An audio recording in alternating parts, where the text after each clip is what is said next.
was one of the biggest creatures ever to roam the Earth.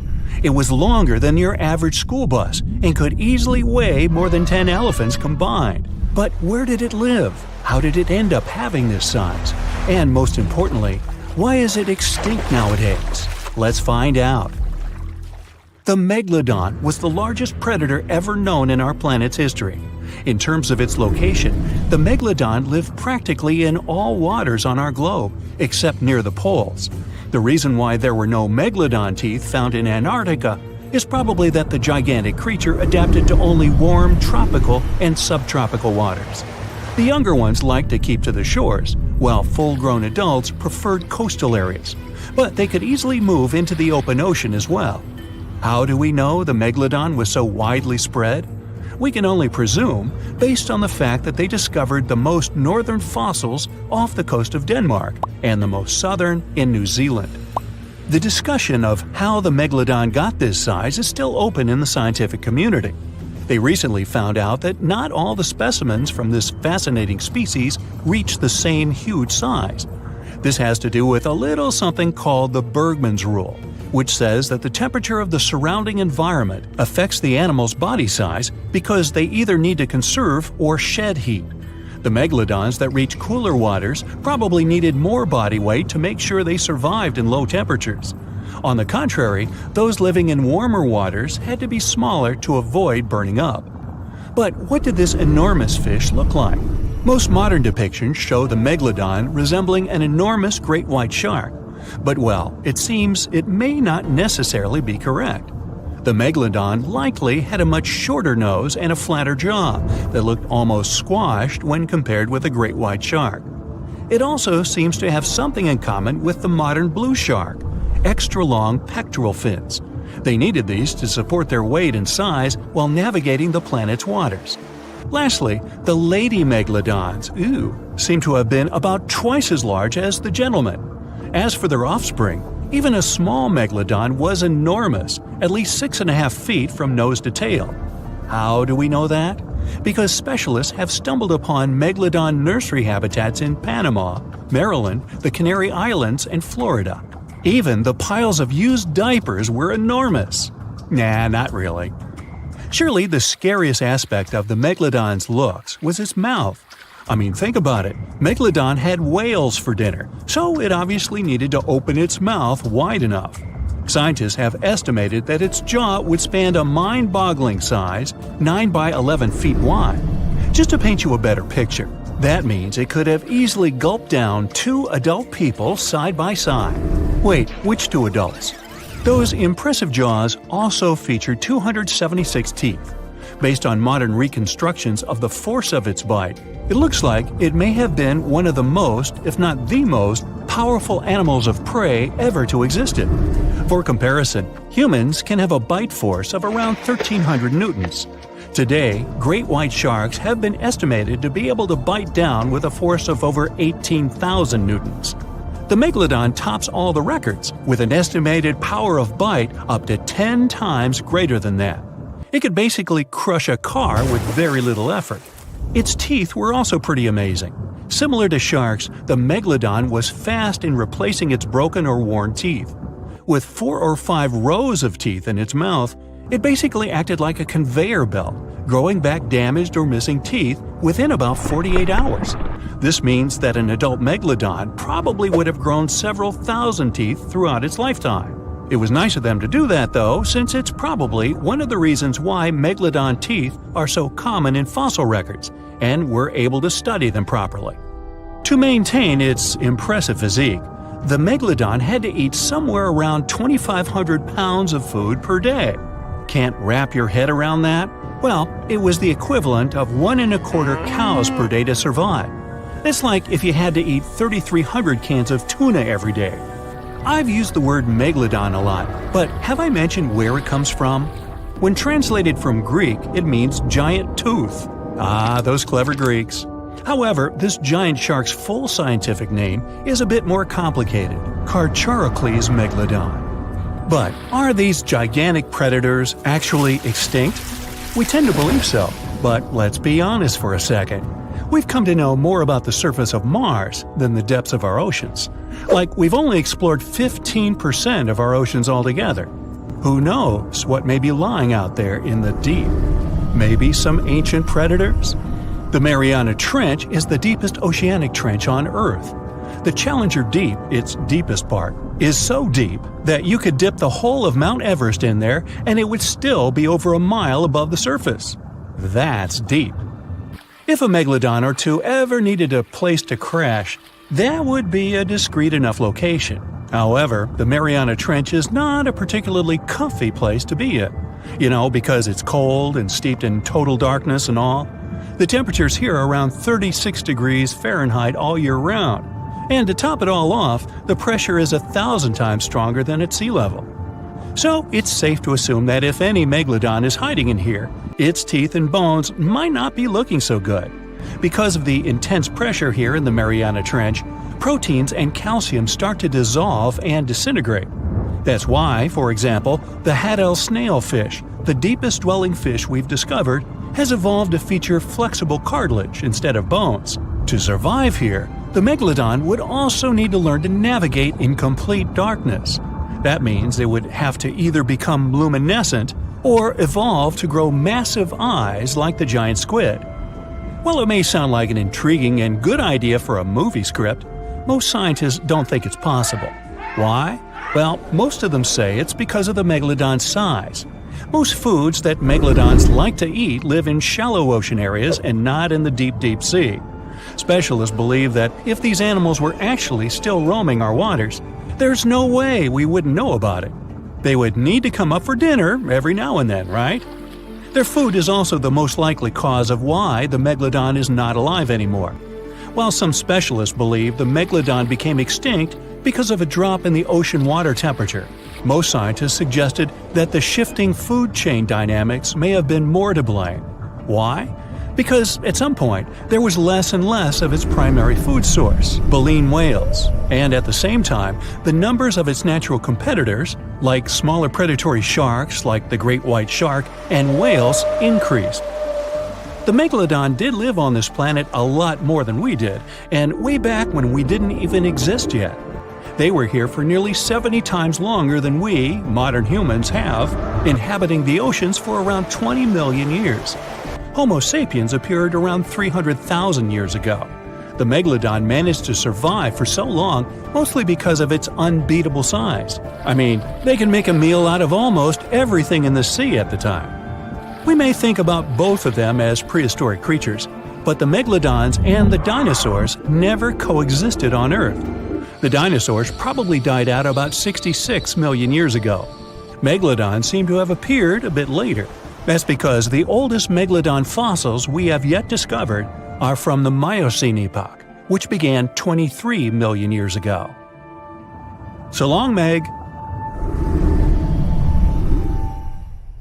This sleek, state-of-the-art submarine named Ran was sent to explore the depths of Antarctica. But as soon as it discovered something, it mysteriously disappeared. So, what happened? It all started when scientists wanted to explore one of the most remote and mysterious places on Earth, the Dotson Ice Shelf in West Antarctica. This ice shelf, silent giant, stretches 30 miles wide. That's almost the length of New York City. It stands between two icy promontories, the Martin and Bear Peninsulas, and it hides an entire world of geological mysteries. If you think that Antarctica is nothing but a desert of super thick snow and ice, you're wrong. There are entire landscapes hidden deep down there.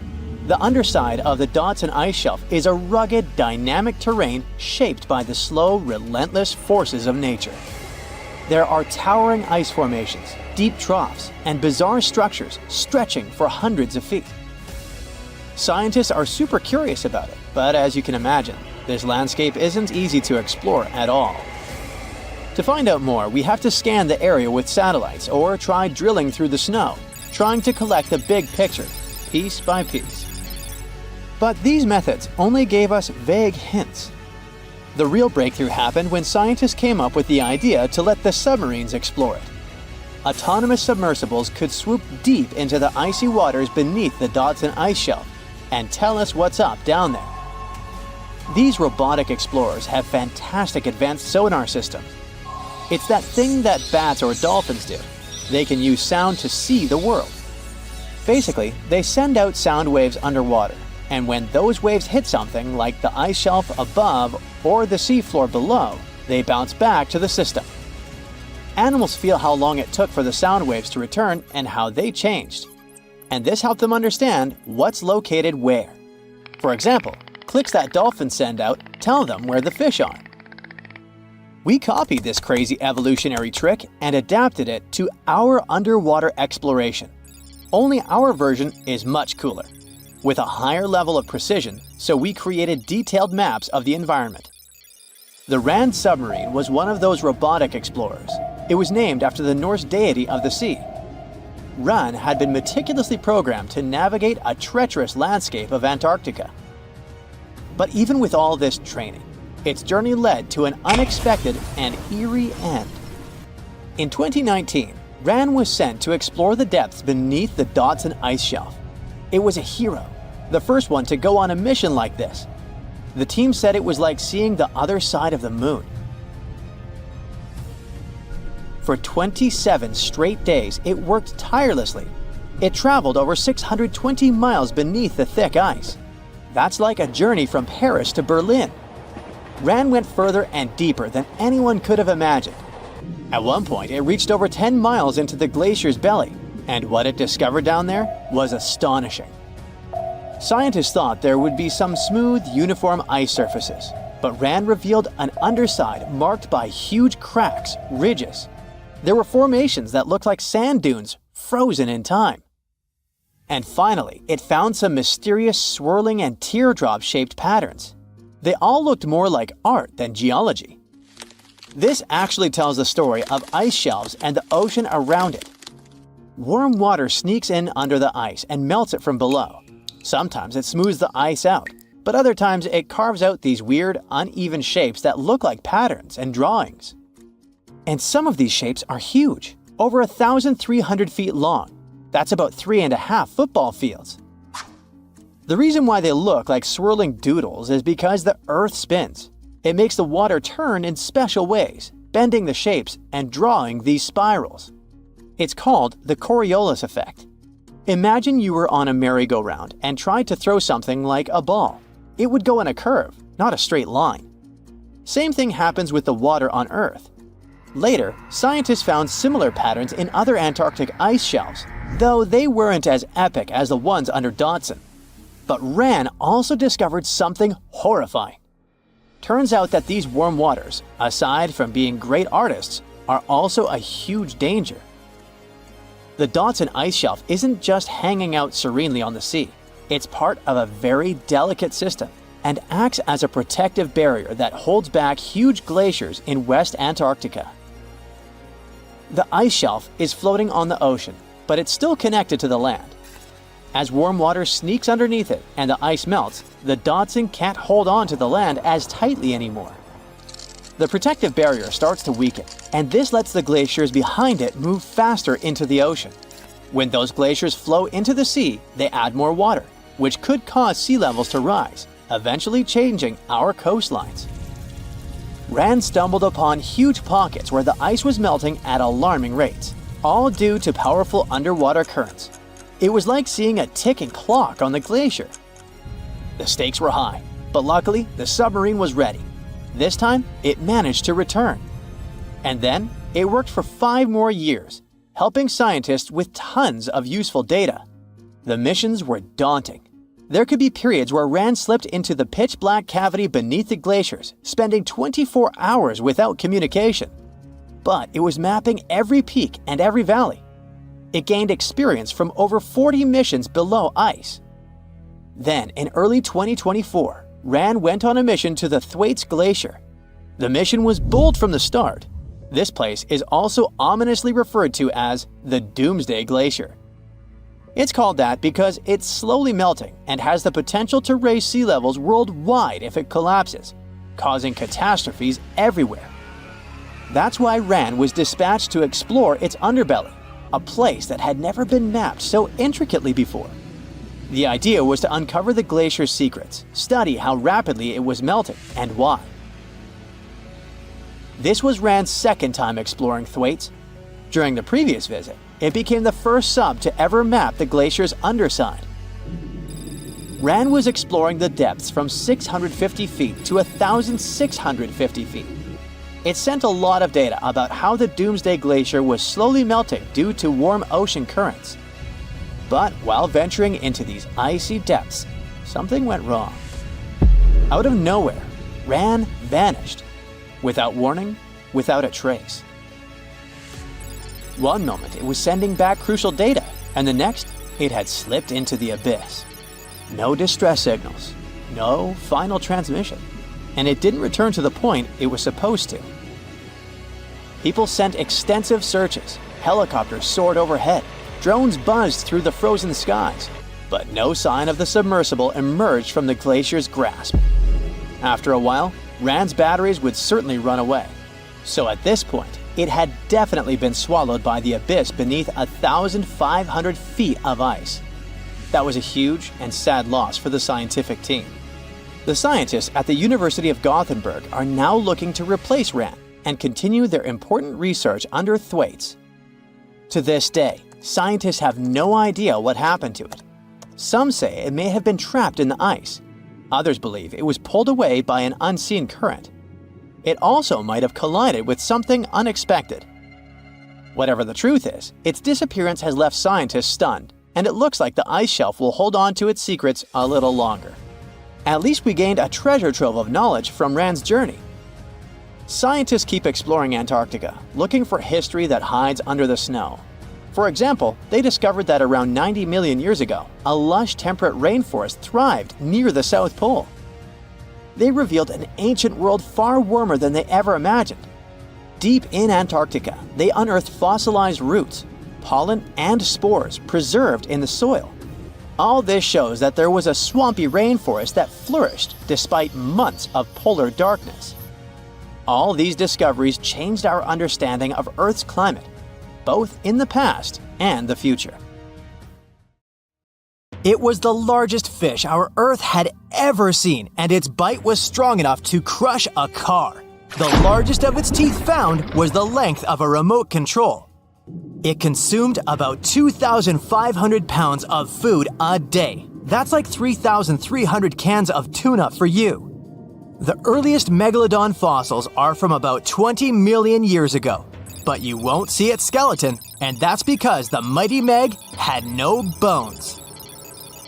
A skeleton made from bones gives most animals their body shape and strength. Sharks, though, come from the same subclass as rays, skates, and sawfish and have cartilage instead of bones. Cartilage is a tissue that is softer and more flexible than bones, but it's still tough enough to shape the body and protect the internal organs.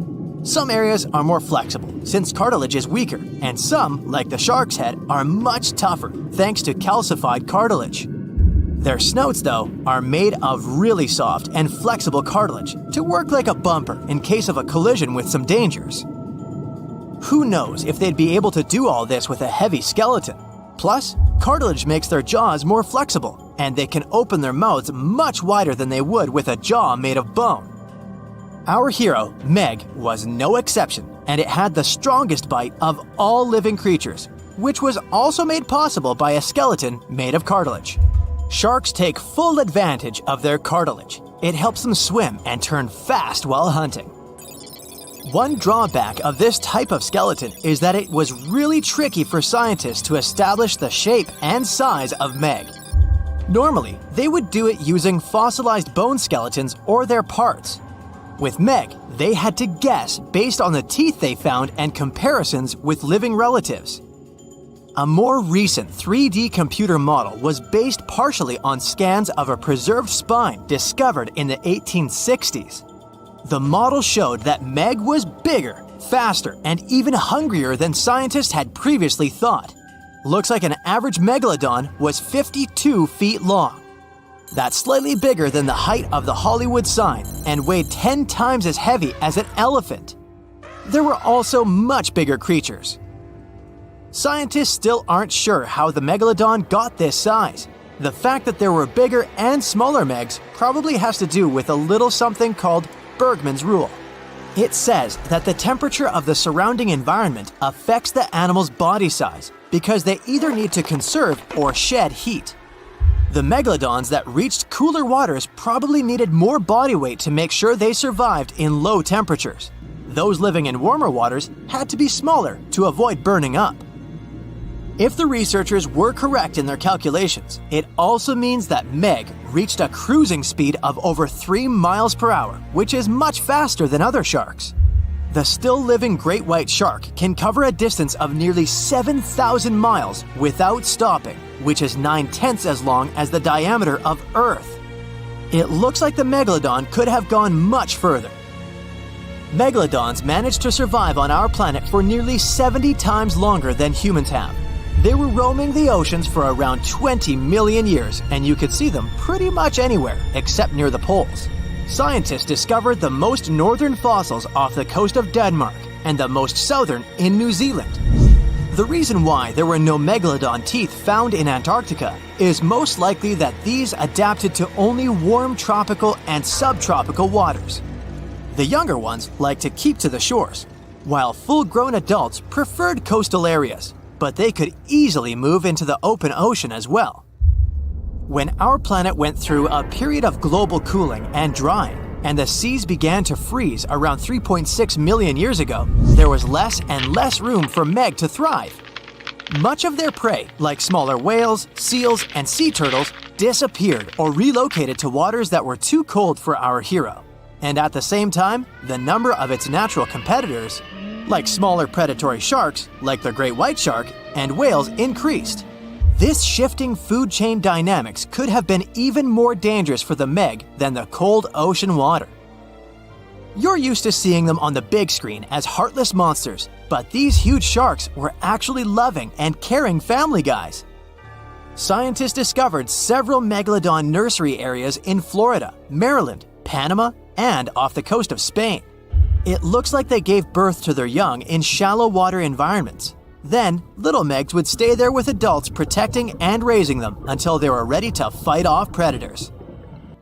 The mighty Meg had 276 teeth in 5 rows in its mouth. Similar to other sharks, it was fast in replacing its worn-out or lost teeth. With 4 or 5 rows of teeth in its mouth, it basically acted like a conveyor belt, able to grow back damaged or missing teeth. This means that an adult megalodon probably would have grown several thousand teeth throughout its lifetime. Although the great white shark is often mentioned as Meg's closest relative, they'd hardly be distant cousins. The ancestors of today's great white existed at the same time as the Meg, but they weren't best friends and even rivaled each other. The great white shark wouldn't win in a head-to-head fight with a Meg, but it was a better hunter using its smaller size and agility to snap up the giant's prey quickly. This only left the bigger fish and whales for the Meg, but its food supplies began to run out as the whales swam to the cooler new seas. Rather than a great white, the megalodon is more like a modern bull shark.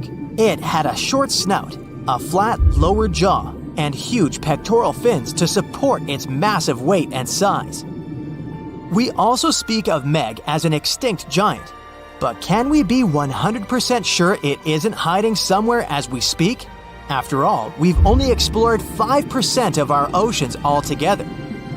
The Mariana Trench is the deepest oceanic trench on Earth, and you could dip the whole of Mount Everest in its deepest part, and over a mile of it would still be above the surface. If a megalodon or two needed a place to hide, that would be the perfect spot. It wouldn't be the coziest place to live though, with its cold water and total darkness. Plus, the pressure there is 1,000 times stronger than at sea level. So, if a Meg really were hiding down there, it would have serious issues with its teeth, because calcium would dissolve under that pressure. To survive here, it would also need to learn to navigate in complete darkness. That means it would have either become bioluminescent or evolve to grow massive eyes like the giant squid. If the Meg were still around and true to its dietary choices, it would have to eat smaller fish, and that would be a problem for us humans. Especially those of us who love fish, that is. And the ocean isn't cooling down these days. The megalodon would love its temperature and would thrive and reproduce faster than ever. Those giants would create some massive problems for cargo ships and cruising vessels. In case you're now scared at the thought of meeting a megalodon, relax. Most scientists don't think it's possible because of our hero's size. Most foods that megalodons like to eat live in shallow ocean areas and not in the deep, deep sea. Meg would need to come up for dinner every now and then, and it's kinda hard to miss a creature this big. They're both giant prehistoric creatures to us, but the megalodons and the dinosaurs never actually coexisted. The dinosaurs probably died out about 66 million years ago. Megalodons seem to have appeared a bit later. The giant shark that terrorized the oceans some 20 million years ago. For 13 million years, this 60-ton beast dominated the warm waters of our planet.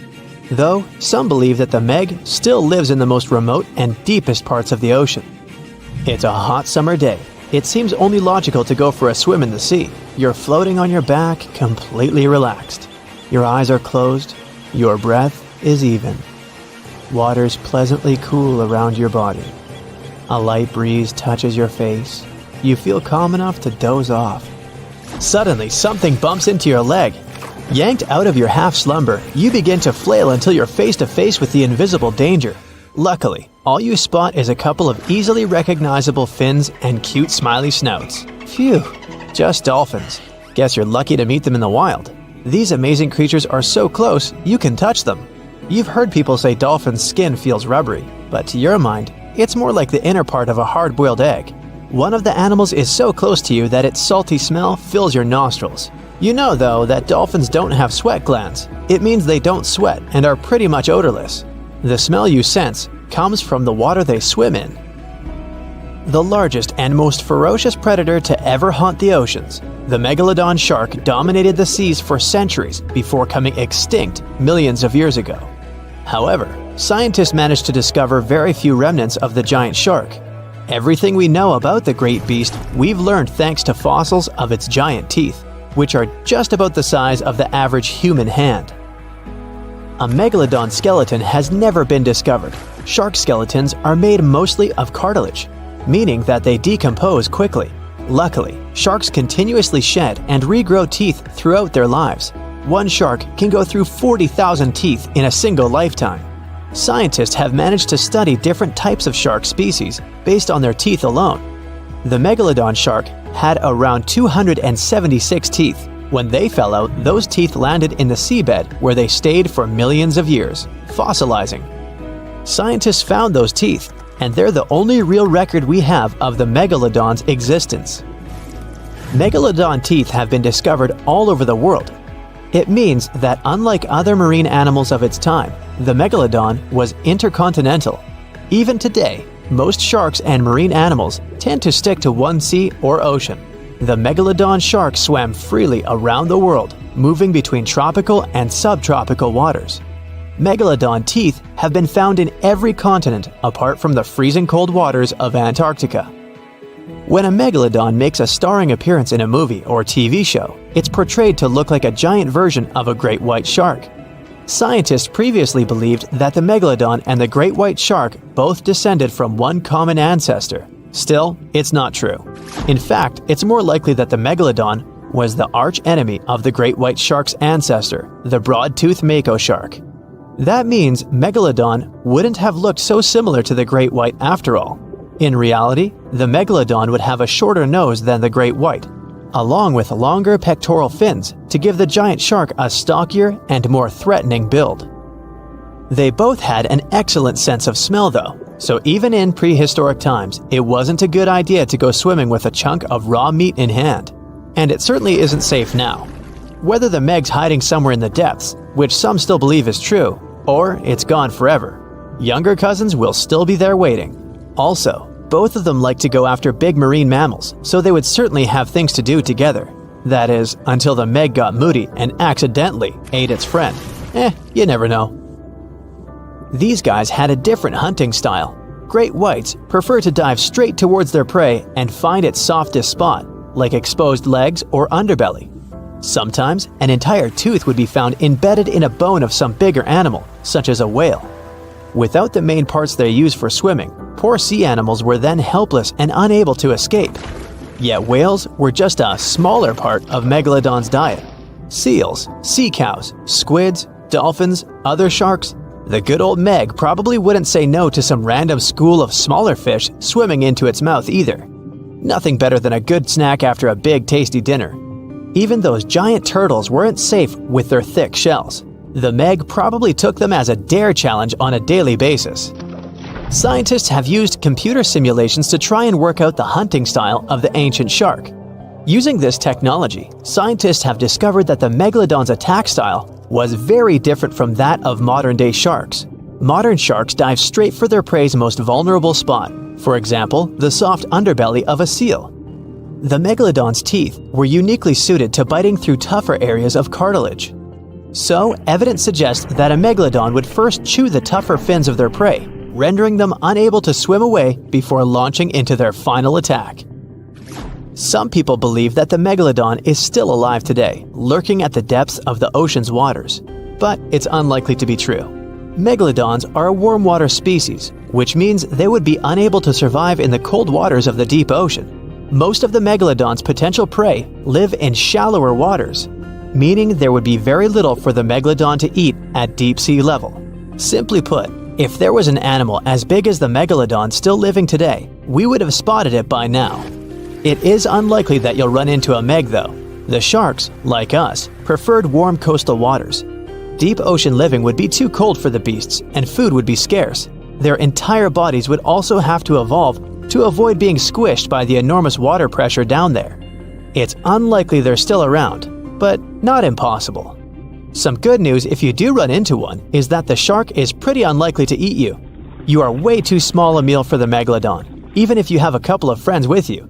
This guy eats whales that are over 50 feet long. If you're having a beach party though, it's a different story. In a beach full of swimmers, the shark very well might creep up, scooping several humans into its giant mouth without even chewing. The fearsome name megalodon comes from two Greek words, megas, meaning big, and odont, meaning tooth. Combined, they mean big tooth, and it certainly lives up to its name. Just one of its chompers is the same size as a human head. It had 276 humongous teeth in total, across 5 terrifying rows. In all of history, only a couple of saber-toothed cats and the T-Rex had consistently bigger teeth. Now that's a showdown I'd like to watch. The megalodon vanished millions of years ago, leaving only huge teeth to be found by modern archaeologists. They literally disappeared with very few traces left. Scientists believe that over time, deep sea levels dropped and the ocean's temperature went down rapidly. Over a third of all marine life was wiped out as the oceans cooled and the number of animals at the bottom of the food chain plummeted. This had a catastrophic effect on the hungry predators at the top. Sorry guys. It became way too cold for these sun-loving sharks too, which made it difficult for them to reproduce since they gave birth in warm waters. The megalodon is usually described as a sort of great white shark, but this is just a common myth. In fact, the ancestors of today's great white existed at the same time as the Meg, but they weren't best buddies and were even in competition with each other. The great white shark was a better hunter using its smaller size and agility to snap up the Meg's prey quickly. They were also known to eat Meg pups, who were only half their size. This didn't exactly help the whole extinction thing. While a great white was no match for an adult Meg in a head-to-head fight, they sure weren't scared of stealing their food. This only left the bigger fish and whales for the Meg, but its food supplies began to run out as whales swam to the cooler new seas. The whales adapted to prefer the colder temperatures, leaving our friend the Meg behind. The megalodons either starved or were frozen into extinction by the Ice Age. Rather than a great white, the megalodon is more like a modern bull shark. It had a short snout, a flat lower jaw, and huge pectoral fins to support its massive weight and size. As scary as they are, these sharks were actually caring family guys. Several megalodon nursery areas have been discovered in Florida, Maryland, and Panama. They gave birth to their young in shallow water environments. We know this from discovering loads of tiny megalodon teeth found in these areas. I wonder if they had nannies too. Well, hey there! We dive back in time and into the oceans over 500 million years ago, just, because we can. Whoa! Watch out! It's not megalodon or giant sea reptiles you need to look out for here. It's a bizarre, unearthly-looking creature called Anomalocaris. The name means unlike any other shrimp, and I think you'll agree, it looks like a nightmarish cross between a shrimp and a modern-day centipede. 2 tentacles protruding from its face, each lined with razor-sharp teeth. Oh yeah, and this thing was about the size of your leg. With a wave-like movement of the flaps on each side of its body, it was graceful for a terrifying creature. It was also more advanced than any other life on this planet at the time. Especially those huge eyes. You have only one lens in each of yours. This giant shrimp had 16,000. That's 4 times more than a common housefly. And you know how good their vision is. Good enough to dodge that swatter every time. All this allowed Annie to become one of the first animals on this planet to feed on others. Yep, here it is. Earth's first hunter. Its favorite meal? Trilobites. Hey, try a bite. Those are the ancient ancestors of crabs. Some of their fossils have marks on them in the same shape as the monster shrimp's mouthparts. Terrors of the past like this got to be so giant thanks to more oxygen in the atmosphere. A perfect example of this, Meganeuropsis. Imagine a dragonfly. Now make it as big as a cat, and with a wingspan longer than your arm. Megan, the monster-sized dragonfly, could easily grab other insects or even small animals, and she ruled the air with quick movements. Back then, there were still no large birds or other airborne enemies for this behemoth bug, so it was safe and free to grow as large as this planet would allow. Piranhas of the past were also jumbo-sized.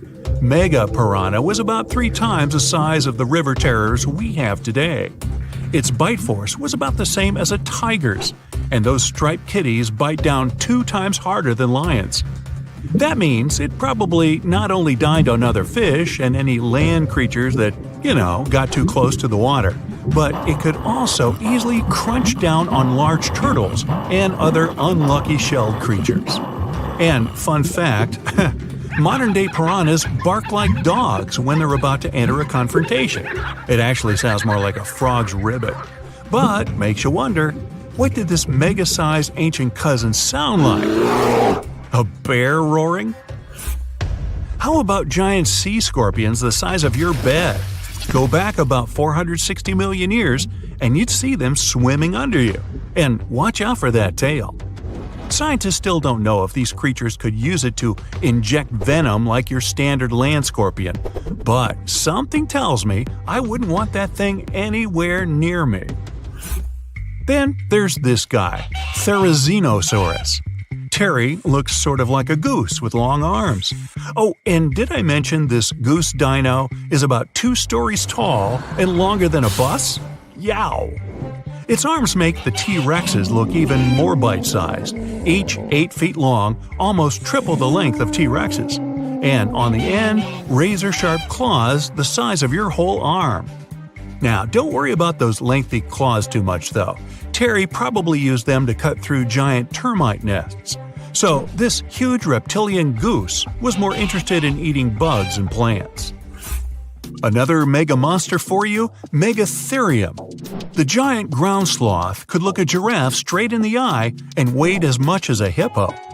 It moved mainly on its hind legs and used its massive tail as support. He had huge paws with colossal knife-sized claws. The sloth could use them to defend itself from enemies and to bend tree branches in search of food. But the biggest danger to the giant ground sloth wasn't dinosaurs or saber-toothed tigers. It was our own species. Yep, humans showed up just in time to meet this fellow and to, eat him up.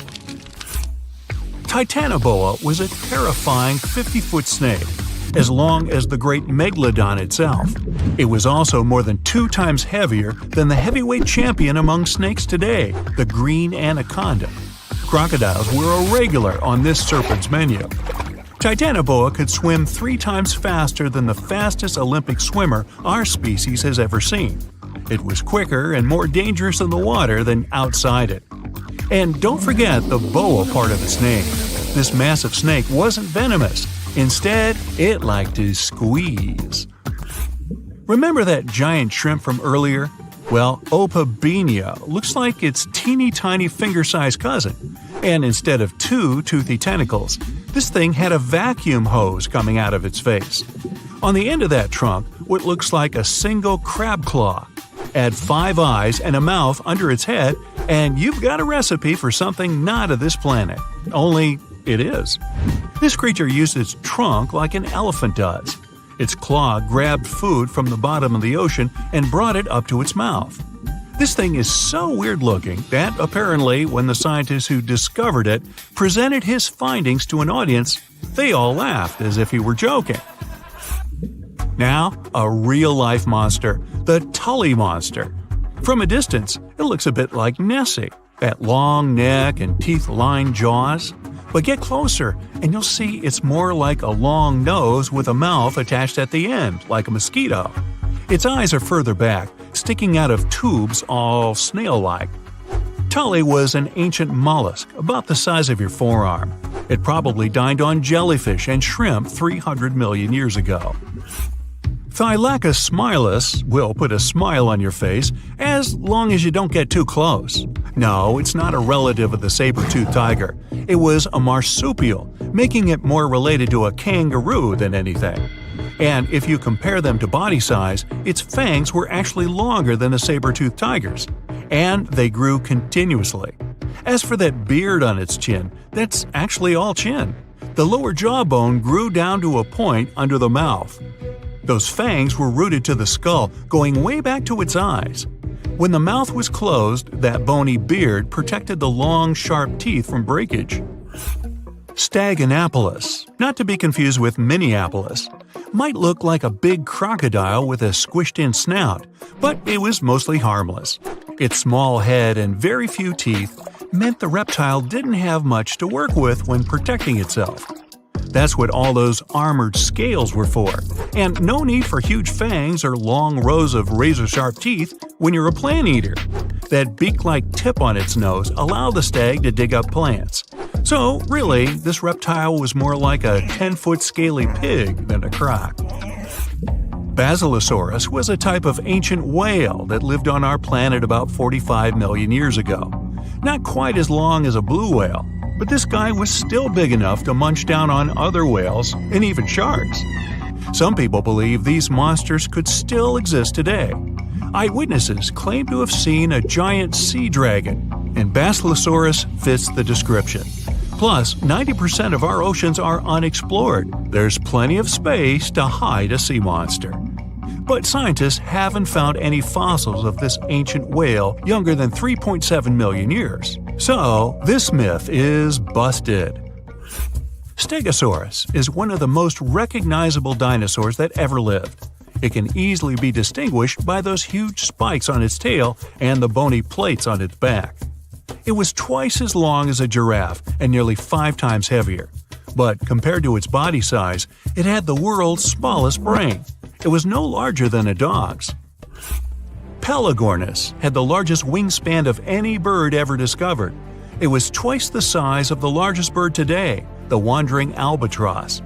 Such huge wings made it hard for the bird to take off. It could only do so by jumping off cliffs. And when it finally spread its wings, this giant could only go about 40 miles per hour. The fastest bird today can reach speeds 5 times that. Want to high-five a sea creature? Well, put your hand up for the Tasmanian red handfish. This fish doesn't swim like a fish. It walks. It uses its flipper-like hands to stroll around on the ocean floor. These bottom walkers are disturbed by swimmers and boats a lot. Some people even want to take them home as pets. I think it's better to just give them a wave and swim on by. The vampire squid. Its species name is Vampiroteuthis infernalis, which translates to vampire squid from hell. Oh yes, this vampire squid means to terrify everyone with its name, its dark red color, its spikes at the bottom, and the scary fact that it can basically turn itself inside out. The vampire squid loves putting on a good show. But it's as harmless as a kitten is to humans.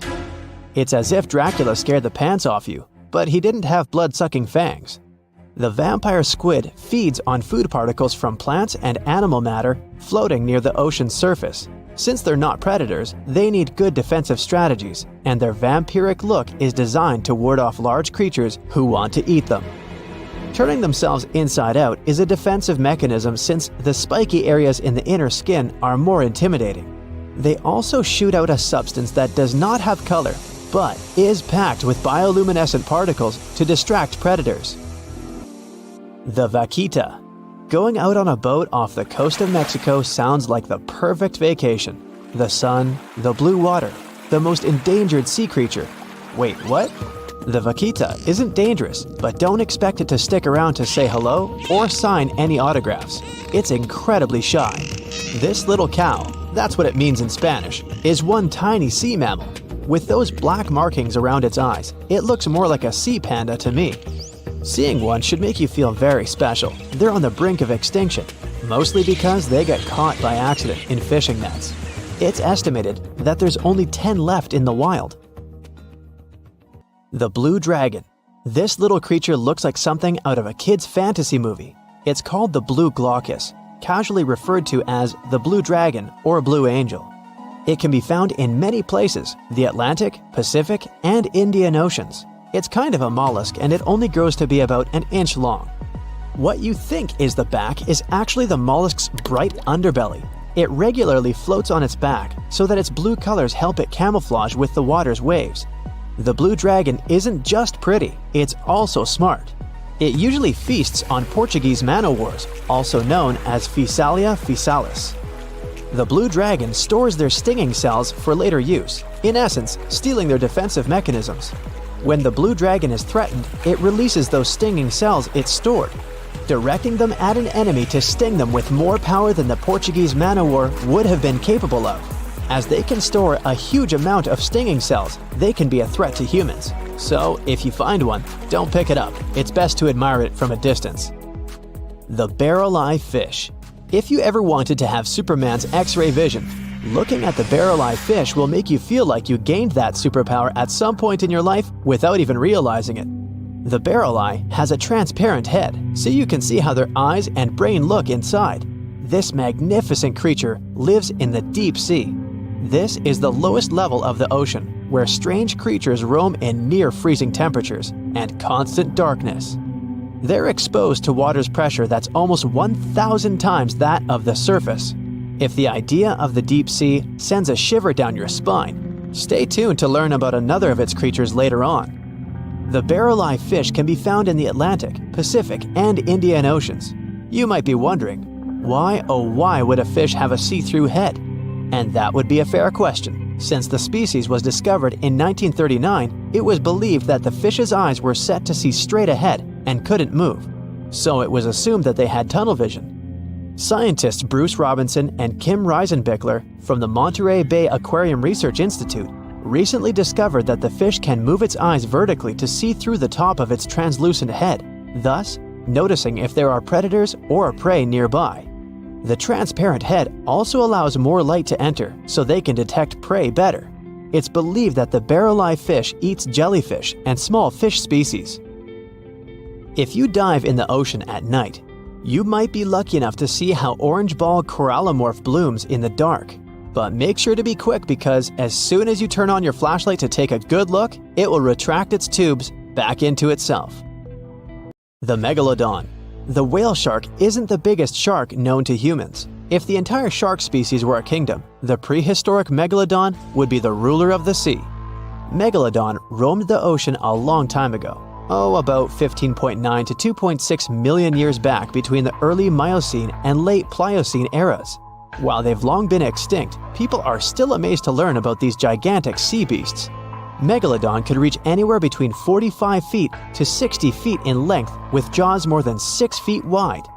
A fossil of a tooth that once belonged to a megalodon measured at 7 inches. Needless to say, I'm pretty stoked that these guys have long been extinct. But there's still some adventurers out there hoping to meet this monster one day. The Dumbo octopus. This adorable creature, or creepy creature, or however you want to see it, is officially called Grimpoteuthis. More casually, it's referred to as the Dumbo octopus, named after the Disney character. Though Dumbo, the elephant, not the octopus, was teased for his big ears, it's highly unlikely that this adorable octopus gets teased by its water neighbors. They are the deepest living octopuses, living in the deep sea, and you know how scary that place is. They're only about 8 inches tall and spend their days hovering just above the seafloor, eating snails, worms, and other food they find in the current or near ocean vents. There are nearly 17 species of Dumbo octopus, and they all have differences in height, color, and body parts. If you can't get enough strange animals, you'll be glad to learn that the deep sea has barely been explored by humans. So keep an eye out. There are bound to be more fascinating animals discovered in the deep in the future. The sea angel. These creatures might look and sound pretty cute, but their diet is far from sunshine and lollipops. Their favorite food are sea butterflies. They lay mucus traps for them and wait in ambush. The squat anemone shrimp. This shrimp is tiny, only 0.5 inches. It's also known as a dancer shrimp because of its peculiar behavior. When agitated, it raises its bottom above its head and does a little dance. Divers also say it readily jumps on their hands and cleans them. The coconut crab. This guy may look pretty creepy, especially when the sun goes down. Mature coconut crabs are around 3 feet in length. Their preferred foods are coconuts, but they can also hunt down lizards and even large birds. The slender snipe eel. Slender snipe eel is a slim and long creature that's still a mystery for marine scientists. It's 4 feet long and it has at least 750 bones in its spine, which is much more than any other animal in the world. The sea pen. Sea pen is 7 feet long and it has a lot of varieties, but most of them look indeed like a pen or a quill. The similarity is even more striking when the animal has a water-filled bulb that anchors it to the floor. The Persian carpet flatworm. This creature looks indeed like a carpet, despite being very small by comparison. It's only 4 inches long, able to become both male and female. It doesn't really mate with other flatworms. Rather, it fights them for the right to bear posterity. The flamingo-tongued sea snails. Tourists love these extraordinary snails for their pretty colors, thinking it's a shell, but in fact, the shell is quite dull and hidden underneath colorful soft tissues. They eat softer, toxic parts of corals and store their toxins to protect themselves. Think you know what lurks in the depths of the ocean? While nearly 95% of our oceans haven't been explored yet, it's hard not to let your imagination run wild. But thanks to brave explorers, deep-sea cameras, and awesome archaeologists, we do know about some pretty incredible sea creatures living in our waters today, and millions of years ago. From the 9-foot spider crab to the 60-foot prehistoric megalodon, these sea dwellers come in all shapes and sizes. But let's focus on sea creatures famous for their huge size. Can you guess which living species of whale is the largest? Well, it's not the orca, but that's a good guess. The orca is a toothed whale that can grow to anywhere from 23 feet to 32 feet, which is slightly smaller than a school bus. How about the narwhal? Nope, they're not the biggest either. These unicorns of the sea live mainly in Arctic waters and only grow 13 feet to 20 feet in length, and that's including their 9-foot tusk. Tired of guessing? Okay, I give in. The largest whale that still exists today is the blue whale. At a jaw-dropping 82 feet to 105 feet, the blue whale is not only the biggest whale we know of, but is currently the largest animal to have ever lived on Earth. Seriously. These animals are bigger than a T-Rex, and even the prehistoric megalodon. If you were to put a blue whale next to a school bus, it would look like it could swallow it. Think about that. According to National Geographic, a blue whale's tongue can weigh the same as an elephant. And their hearts can weigh as much as a car. That doesn't even sound possible. It's no wonder these giants need to eat about 4 tons of krill every day. While there aren't too many animals living today that can compete with the blue whale's epic proportions, There is an entirely different species that is a good contender, and it's not quite what you would expect. It's a jellyfish. No, I'm not talking about the little jellyfish that wash up on the shore and ruin a perfectly good day at the beach. I'm referring to the lion's mane jellyfish, the biggest jellyfish around. This invertebrate can grow up to 120 feet long. They also come in different gorgeous colors like red, purple, or even shades of orange. As if their length wasn't impressive, the lion's mane jellyfish boast a whopping 8 sets of 70 to 150 tentacles. That means they can have up to 1,200 in total. And here's the giant oceanic manta ray, the largest type of ray in the world. Their wingspan can be longer than a bus. These guys can reach 30 feet in length. They also have the biggest brain compared to body size among all fish. Unlike their stingray cousins, mantas don't have venomous tails. And while the lion's mane jellyfish and the blue whale are yet to be beaten for the longest sea creature, there is one marine creature that can grow even larger in length. The Portuguese Physalia physalis, tentacles and all, can reach a length of 165 feet long, and that's according to mentalfloss.com. While this thing may look a lot like a jellyfish, it's actually known as a siphonophore, and there are hundreds and sometimes thousands of them that are genetically identical. Their long tentacles help the organism catch prey, and its sting is fatal to most animals, even humans in some cases. What's even creepier is that if one of the tentacles comes off the organism for whatever reason, it can float around the water for days before decomposing. Even if it's detached, this tentacle can still sting you. But don't go running out of the ocean just yet. Your chances of being hurt by a Portuguese Physalia physalis sting are pretty slim. However, if you do get stung, the side effects aren't pretty, with welts, stomach cramps, an elevated heart rate, and an upset stomach. While you don't want to go anywhere near these long creatures, they sure are pretty to look at. Check out all those colors. The Shastasaurus is the biggest marine reptile that has ever existed. These predators lived during the late Triassic period, about 210 million years ago. These amazing giants could reach lengths of up to 69 feet and weighed more than 75 tons. This made the Shastasaurus as heavy as a blue whale. And if you could stand this creature up vertically, it'd be as tall as a 7-story building. Despite appearances, the Shastasaurus was actually pretty slim for its size. Its ribcage was only 6 feet across. You'd think that this big guy was chowing down on other dinosaurs, but that's not the case at all. This reptile survived on a diet that consisted of small fish and cephalopods, like octopuses and squids. The Albertonectes is a bright representative of the plesiosaur family, meaning that this marine reptile had a small head on an incredibly long neck and large flipper-like limbs that helped it move through the water. These creatures occupied the seas around North America 76 to 70 million years ago. The length of this sea monster could reach 38 feet, with its neck taking up 23 feet of that length. Its neck was a true record breaker. It had a whopping 76 bones in it.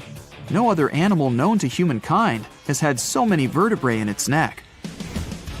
Scientists aren't sure why they needed such a lengthy neck. They might have used it to collect shellfish off the seabed, or perhaps it helped them capture their main prey, fish and squids. This aquatic reptile also had gastroliths in its stomachs. Some of them were as big as 5.5 inches in diameter. The Tylosaurus belonged to the mosasaur family. It dominated the shallow seas of North America about 85 to 80 million years ago. This was an enormous predator, with the biggest representatives reaching 45 feet in length. It had a narrow hydrodynamic body with a blunt, powerful head that the animal used to ram and stun its prey. Its body was equipped with agile flippers and a long tail decorated with a maneuverable fin. The Tylosaurus was a carnivore, and its diet included not only fish, turtles, and small sharks, but also other mosasaurs, plesiosaurs, and flightless birds. Meet Ophthalmosaurus, This prehistoric reptile thrived during the late Jurassic period and lived in oceans all over the world. Ophthalmosaurus weighed somewhere around 6,000 pounds and grew to approximately 16 feet long, according to newdinosaurs.com. That's about the same length as the beluga whale that exists today. It's too bad these guys went extinct before we had a chance to see them ourselves, as their cartoonish wide eyes and dolphin-like features are pretty darn cute. Of course, the Ophthalmosaurus evolved over time to become ophthalmologists, or eye doctors that we know today. No, that's just a lie. Just testing you. The Mosasaurus is a truly gigantic predator that dominated the seas all over the world about 66 million years ago. According to fossil evidence, some specimens could be more than 50 feet in length. This fact makes the Mosasaurus the biggest marine carnivore of its time. One of the most terrifying things about this creature was its crocodile-like head, decorated with literally hundreds of razor-sharp teeth, neatly organized in 2 rows on both jaws. The thing is that it was pretty challenging for the Mosasaurus to grab its prey in the water. That's why it had all these teeth, plus something special: pterygoid teeth anchored to the bones on the roof of its mouth. This made hunting and holding onto its prey much easier. The Styxosaurus belonged to the plesiosaur family and lived during the late Cretaceous period, around 85 to 70 million years ago. Upon first glance at this dinosaur, you might mistake it for a sea snake, and it'd be an honest mistake. Styxosauruses were about 35 feet in length, but over 16 feet of that consisted just of their long snake-like neck. They had a comparatively small body and weighed approximately 4 tons. Their mouths were full of razor-sharp cone-shaped teeth that they used to catch fish. They didn't need to chew their prey, thanks to the 200 small stones called gastroliths in their bellies that probably aided in digestion. At the same time, some scientists believe that the Styxosaurus used these stones to sink to the ocean bottom in search of particular types of fish. Looks kind of like Nessie to me. Scientists and geologists are out there in the vast ocean, towing these trusty devices, also known as streamer cables. They drop these cables about 16 to 65 feet deep, with each stretching over 20,000 feet long. Now you can imagine that this whole setup creates quite a commotion underwater, attracting all sorts of curious creatures. And guess who shows up for the party? Sharks. Yep, these toothy pals are drawn to the magnetic fields of the streamer cables and sometimes mistake them for a chewy snack. Now before you start thinking that sharks have a personal vendetta against these cables, let me tell you something. This is not a new problem. It's been going on since the 1980s. Even big players like Google have faced these underwater cable conundrums. They had to surround these internet cables with a fancy material to protect them from shark teeth. I mean, can you imagine a shark causing a delay in your internet browsing? That's one hungry predator with a serious grudge against technology. So, why exactly are sharks so keen on these cables? Well, no one knows for sure. Some scientists think it's because sharks have a thing for electromagnetic fields and get curious. Others believe they just have a thing for anything cable-shaped. It's not all sharks that cause such problems, but which of them are the troublemakers in this aquatic tale? Well, it depends on the depth of the cables. For example, when it comes to a particular depth, the bull sharks seem to be the mischief makers. These bad boys have solid gray physiques and short snouts. They're like the bullies of the underwater neighborhood, causing trouble wherever they go. Bull sharks are widely found in tropical and warm waters around the world, and they seem to have a knack for seeking out these streamer cables. Now I know what you're thinking. Did these scientists really catch a group of bull sharks and make them bite cables just for science? Nope, they're way too clever for that. Instead, they used a 3D scan of an authentic bull shark jaw to create a computer model. Talk about high tech. They simulated shark attacks on the cables, measuring the impact and compression forces. It turns out that a shark can really do a number on those cables. But here's the kicker. The strength of the cables depends on how fast the shark is swimming when it decides to take a chomp. So if you see a shark cruising by at top speed, you better watch out for those cables. But wait, we can't blame the poor sharks entirely for the fate of these underwater cables. A 2009 report points out that a lot of fish have a considerable history of nibbling on cables. It's like a buffet for these underwater creatures. Barracudas, sharks from shallow and deep waters, And even some other sneaky culprits have been identified as cable biters. They just can't resist sinking their teeth into the cable wrapping, which then lets the power conductor hang out with the seawater. It's a recipe for cable failure. Still curious about the fascinating world of cable installation? Did you know that more than over 90% of international data takes a watery journey? These cables, which are like underwater highways, stretch for hundreds of thousands of miles beneath the ocean's surface, reaching depths as deep as the size of Mount Everest. Now, you might be wondering how these cables are placed. Well, it's not as simple as dropping wires in the water like in the cartoons. In fact, it requires some careful planning and specialized boats called cable layers. These brave boats meticulously run the cables across the flat surfaces of the ocean floor, making sure to steer clear of all obstacles that Mother Nature throws their way. When it comes to cable sizes, the shallow water cables are about as thick as a soda can. On the other hand, deep water cables are way smaller, measuring up to the size of a marker. Why the difference, you ask? Well, it's all about vulnerability. Way down there, 8,000 feet below sea level, there isn't much action going on. Therefore, these deep-sea cables don't need as much shielding wire for protection. They're like the skinny swimmers of the cable world, gliding through the depths with ease. But let's not forget about the installation costs. Brace yourself, because placing a cable across the vast expanse of the ocean is no bargain. We're talking about millions of dollars. Now, the actual price may vary depending on factors like the total length of the cable and its destination. But trust me, it's definitely not pocket change. Installing shallow water cables is quite the spectacle. They're carefully stuffed beneath the ocean floor using high-pressure water jets. It's like giving these cables a cozy underground home, shielding them from the whims of the ocean currents. So, while cable installation may be slow, and, let's face it, a bit expensive, it's truly a remarkable feat of engineering. The underwater world is a complex and delicate ecosystem, and the cable layers take great care to ensure that their installations don't disrupt the marine life and habitats that call the ocean home. It's a balancing act between technological progress and oceanic conservation, and they're doing a pretty good job at it. Whenever you browse the internet, remember that your cat videos and funny memes might just be zipping through those submarine cables deep beneath the waves. But burying cables safely underwater isn't actually a modern idea, you know. Hold on tight because we're going on a time-traveling adventure back to the mid-19th century. Picture this. It's 1854, and something groundbreaking is about to happen. The installation of the very first transatlantic telegraph cable begins, linking the distant shores of Ireland and Newfoundland. Now, before you roll your eyes and say, "Old news, buddy," let's remember that this was a pretty big deal back then. Fast forward 4 years, and the moment of truth arrives. The first transmission is sent through the cable, carrying a message that goes something like this. Laws. White House received 5-minute signal. Coil signals too weak to relay. Try drive slow and regular. I have put intermediate pulley. Reply by coils. Okay.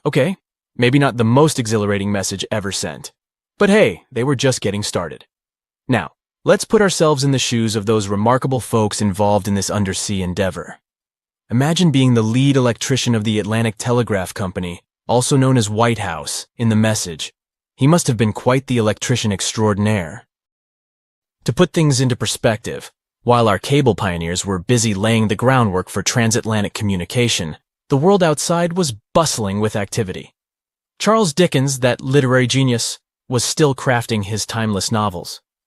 Meanwhile, a little settlement named Dallas was officially incorporated in the vast state of Texas. It's pretty incredible to think about how far we've come since then, with our high-speed internet and seamless global communication. Could you really take down the internet by simply going underwater with a pair of wire cutters?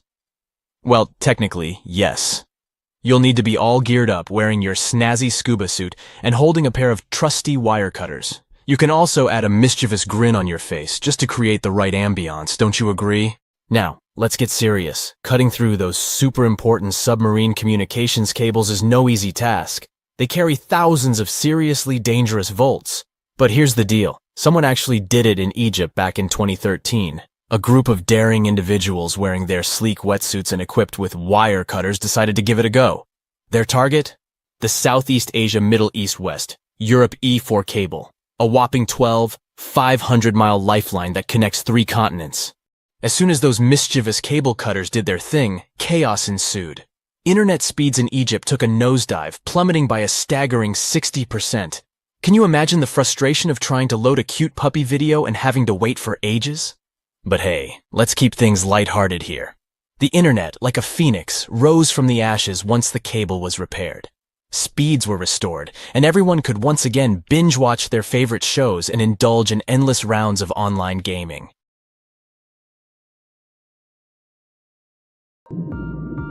Now, if you step on a sea urchin, you're gonna know right away. Look at those spikes. Get the point? Ow! While they're not aggressive, they've got a great defense going against any creatures that want to eat them.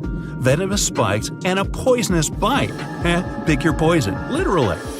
They live in all of the oceans of the world, so avoiding them is out of the question. They mostly hang out in shallow water, hiding in rock pools and reefs, so unmindful people step on them a lot. The long, venomous spikes of the urchin look like needles. Feel like them too. They can go in quite deep, plus they release a strong toxin. The cure? Remove the spikes quickly and wash with salt water. One small marine mammal just loves sea urchins. Any guesses? It's the sea otter. Don't let its cuteness get in the way of its toughness. These mammals rarely leave the water, and that even includes taking naps. Holding hands with other otters keeps them from floating away from the pack. Their fur is the densest on the planet, up to 1 million hairs per square inch. Hey, we humans only have about 2,000. They're also good with tools. They can use rocks to hammer open shells. Hey, how else would you open a sea urchin? You ought to try it sometime. Stonefish aren't going to win any beauty contest unless the pageant is for Best Rock Look-alike. Their tiny, unreflective eyes and rough skin blend in perfectly with their environment. A large head, an even bigger mouth, and a home full of, it's rocks. And just because you're on the beach doesn't mean you're safe. Stonefish can survive for 24 hours out of the water. Stepping on one or even handling one won't be that fun. Their dorsal fin spines have extremely strong venom. It shoots out when they get stepped on, and it can lead to paralysis or even heart failure. You'll need help fast. No wonder they're one of the most dangerous creatures in the water or anywhere. Be careful when scrambling around rocky areas. They love to play hide and seek. Box jellyfish tentacles grow up to 10 feet long, and each tentacle has 5,000 stinging cells. Not bad for a creature that's mostly just water. Their venom is strong enough to paralyze anything they want to eat. Now, if you happen to get stung, it's going to hurt. A lot!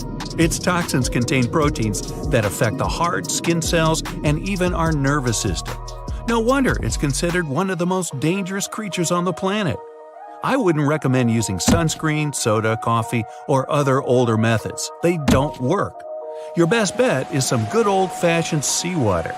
Looks like jellyfish are the rulers of the ocean, not sharks. Hey, look around your local rock pool. You might see this sweet little octopus. It's tiny and has blue rings. Cute. But don't fall for it now. This octopus wouldn't make a good pet. When provoked, the octopus will start flashing neon blue to warn everyone to stay away. And I highly recommend you do just that. Their venom is 1,000 times more dangerous than cyanide.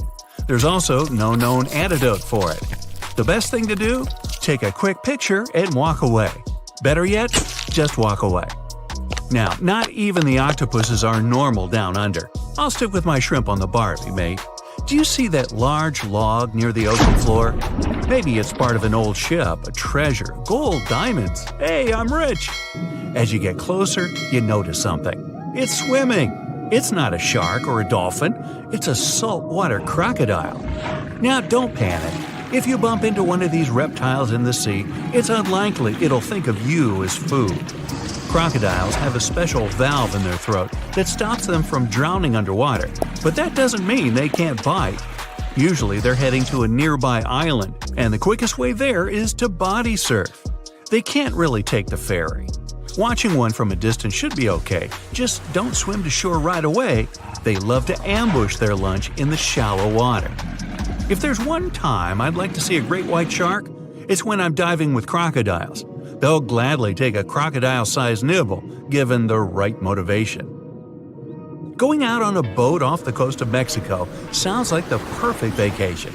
The sun, the blue water, the most endangered sea creature? Wait, what? The vaquita isn't dangerous, but don't expect it to stick around to say hello or sign any autographs. It's incredibly shy. This little cow, that's what the Spanish means, is one tiny sea mammal.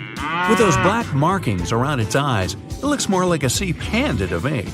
Seeing one should make you feel very special. They're on the brink of extinction, mostly because they get caught up by accident in fishing nets.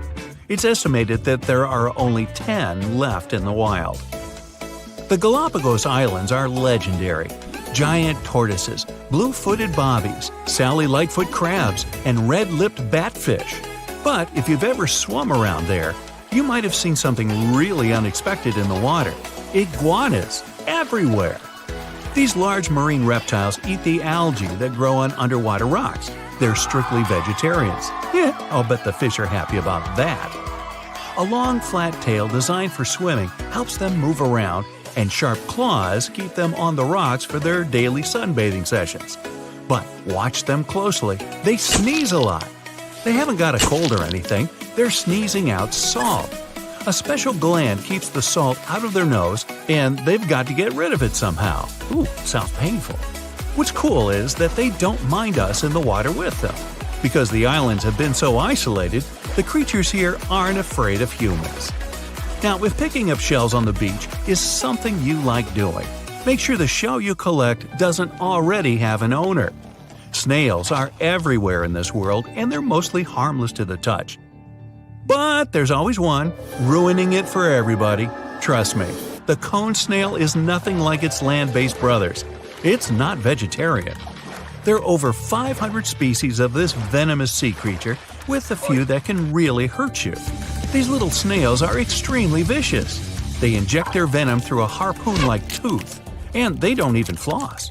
They're capable of paralysis, blindness, lung failure, and even worse. Best give some respect to your backyard snails. You don't want them calling this thing in as a backup. Want to high-five a sea creature? Well, put your hand, up for the Tasmanian red handfish. This fish doesn't swim like a fish, it walks. It uses its flipper-like hands to stroll around on the ocean floor. These bottom walkers are disturbed by swimmers and boats a lot. Some people even want to take them home as pets. I think it's better to just give them a wave and swim on by. If you think starfish love getting their photo taken, does that mean you can communicate with starfish? If you could, this one would ask you to leave it alone. It's always grumpy. Unlike its washed-up relatives on the seashore, the crown-of-thorns starfish is large and dangerous. These creatures occur naturally on coral, like the Great Barrier Reef. Their venom's terrifying, even for humans. This sea creature is covered in poisonous spines that cause intense and immediate pain. It can last longer than 3 hours. So, what happens if you rub one of these things the wrong way? Nausea and vomiting. Not exactly ideal for getting that perfect Instagram pic. Pufferfish may look small and cute, but handle them wrong and it's game over. They're a huge hit at underwater birthday parties the world over. They can turn themselves into balloons. Funnily enough, not all pufferfish are venomous with sharp spikes. Some are smooth and adorable. But the nasty ones have a highly toxic substance inside their body. Which is weird, because you could pay up to $50 for it at a restaurant. You ever heard of the Japanese delicacy fugu? It's venomous pufferfish on a plate. Young chefs spend years training to prepare it. But one wrong cut, and you can bet that customer won't be coming back. Ever. Sharks are the only animal immune to pufferfish toxin. Great. Another thing that makes sharks awesome. Lions, dogs, cats, all these mammals sleep in pretty comfortable positions. But not whales. They look like giant floating loaves of bread, which is a scene one diver accidentally came across in the Caribbean Sea. 6 whales were just standing upright with their tails pointed down at a depth of about 65 feet below the surface. Scientists discovered that when sperm whales take a nap, they stay in this position for 10 to 15 minutes. They don't move or breathe. But these creatures spend only 7% of their time asleep, far less than other mammals. Usually, they either rest peacefully in the water or relax, slowly swimming next to other marine animals.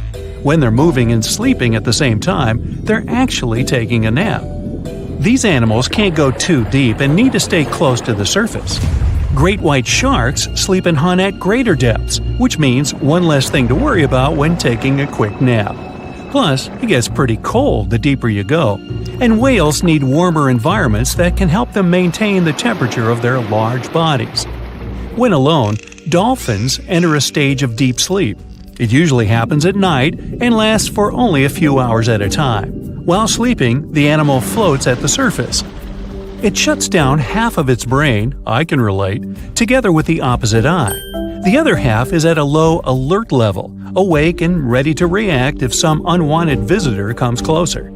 The part of the brain that is awake also sends signals when it's time to go up to the surface to take a breath of fresh air. Marine mammals have the blowhole. That's a flap of skin they can open and close whenever they want. People breathe automatically. Your body knows what it needs to do even when you're sleeping. But whales and dolphins have a voluntary breathing system.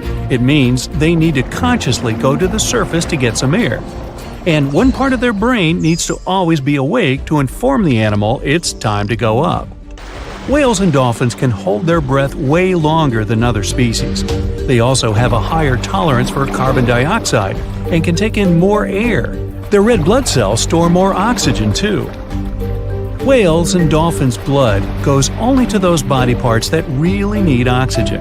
If a whale only uses its brain, heart, fins, and some other muscles needed for swimming at the moment, those will also be the only body parts that will get the oxygen. Digestion or other functions can wait. The ocean is not a place where you can relax and peacefully fall asleep. While sleeping, fish reduce their activity. Their metabolism becomes slow. Some of them keep floating in the same spot. Others find a safer place among corals or in the mud. Early in life, dolphins learn to make a unique whistle that helps others from their pod to identify them. That means these specific whistles are their names, and dolphins do respond to them. Clams have feet. It looks like a large tongue that sometimes protrudes from the shell, but that's actually the foot, and it's relatively long compared to the length of the animal. Clams use this limb to dig themselves in the sand. The blue whale is the largest living animal, and it's also larger than the majority of dinosaurs used to be. They can grow to more than 100 feet long and have a weight of almost 200 tons. That's like 50 adult elephants. A blue whale's tongue alone can weigh more than one elephant. Such a giant surely needs to eat a lot, 500,000 calories in just one mouthful. The blue whale's heart is the size of a small car and weighs 1,300 pounds. To move the blood through such a giant body, the heartbeats are so strong you can hear them even from 2 miles away. The heart of a whale beats only 8 to 10 times per minute. The whale is one of the loudest creatures out there. Its call can go up to 180 decibels, which is as loud as a jet plane. Almost 95% of jellyfish's body is made of water. For comparison, the human body is 60% water. It's probably not a surprise since jellyfish don't have a heart, blood, eyes, or brain. The other 5% of their body weight is proteins, muscles, and nerve cells. Jellyfish have been around for more than 500 million years. This makes them older than dinosaurs. These creatures haven't changed much, and today's jellyfish are pretty much like their ancestors. These creatures live in the ocean, but in 1991, more than 2,000 jellyfish polyps were taken into space. Scientists wanted to see how they would react in the environment with no gravity. The jellyfish reproduced and created 60,000 new polyps, but unfortunately, those couldn't function normally after getting back to Earth. One species of jellyfish can literally live forever. As it grows older, the critter goes down to the seafloor to become a polyp again, and that polyp turns into a new jellyfish with the same genetics. Greenland sharks can live 500 years. This is an animal with almost the longest lifespan among vertebrates. Sperm whales are sociable creatures. They spend their life surrounded by their family. These animals support one another and have close friends they remember well, even if they don't see each other for a long time. Electric eels have small eyes that are not so effective in environments with no light, so they mostly rely on their electric organs. Those consist of 6,000 cells. Eels use them to stow power, similar to batteries. These creatures use electricity like bats use their radars or dolphins their sonar. An eel can also produce enough electricity to power a panel of light bulbs. There's a small tropical archer fish that can learn to recognize human faces. This fish has an interesting ability to spit small jets of water from its mouth. Researchers showed the fish the image of two different faces placed side by side. One was unknown and the other was familiar. The fish was supposed to spit water at the familiar one. The creature took the right guess more than 80% of the time. Every year in the winter, great white sharks that live along the California coastline disappear. It feels as if they take a vacation for 30 to 40 days. The animals go to a point halfway between Hawaii and Mexico. They might do it to get some food, relax, or hang out with their buddies from other areas. The spot is now called the Whale Shark Cafe. Some types of sharks, like makos, whale sharks, or white sharks, breathe in a very specific way. It requires them to swim all the time. They also need to move quickly and with their mouth open. This way, the oxygen can enter and reach their gills. Sea sponges are some of the most primitive animals. They're immobile, don't have a mouth, eyes, bones, brain, heart, lungs, or any other organ whatsoever, and still, they're alive. There's such a thing as a sea unicorn. That's an animal called the narwhal. Its horn is actually a tooth that can grow up to 10 feet long. Manatees, also known as sea cows, are distant relatives of elephants. Their weight can go up to 1,000 pounds. These creatures are vegetarian and need to eat around 10% of their total weight on a daily basis. That's lots of sea salad. In some cases, manatees share space with alligators, but they get along pretty well. You can even find a photo from Florida where an alligator rides a manatee's back. Frogfish have special fins that help these creatures walk along the sand. They're very useful in shallow waters. A ghost pipefish is hard to see, but once you spot it, you're bound to get really surprised. Its head makes up over 40% of its body. Crabs don't feel like wasting time on such formalities as putting foods in their mouth. That's why they taste it with their feet, which is where their taste buds are. Marine iguanas are the only lizards on our planet that like spending time in the ocean, even though they mainly live on land. They're herbivores that feed in shallow waters and swim like snakes. Iguanas use their long claws to hold onto the bottom when they need to graze. Green turtles can cross over 1,400 miles when migrating. They try to find the perfect spot to lay their eggs. Penguins sort of fly when they're underwater, reaching a speed of 25 miles per hour.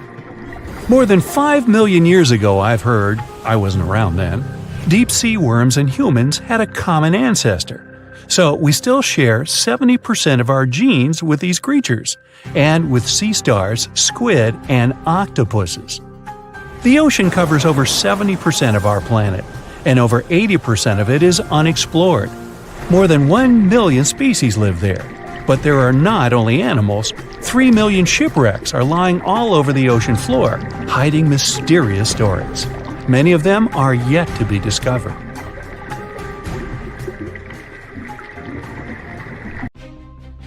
"450 million years ago, no, I wasn't around then, the sea level was higher, coral reefs started to form, the climate on our planet was stable and warm, not even dinosaurs were around yet. The time when bony and jawed fish we know as sharks appeared. They have been dominating the oceans and making other marine creatures flee in fear ever since. Many of them, like great white sharks, have evolved and adjusted to life in the open ocean as hunters with a pretty high position in the food chain. They're less diverse today than before. One of the reasons is the asteroid strike from the age of dinosaurs. After it reduced the number of shark species, only smaller and deep-water kinds that ate primarily fish survived. They started getting bigger over time. Near the surface, sharks such as makos or great white ones develop faster movements and are somewhat between gray and blue to blend in with their surroundings. The epaulet shark can even walk on the land. It can't take a walk on the beach because it can't breathe outside of the water, but it lives on coral flats in shallow tropical waters, so it can walk in kind of a crawling motion.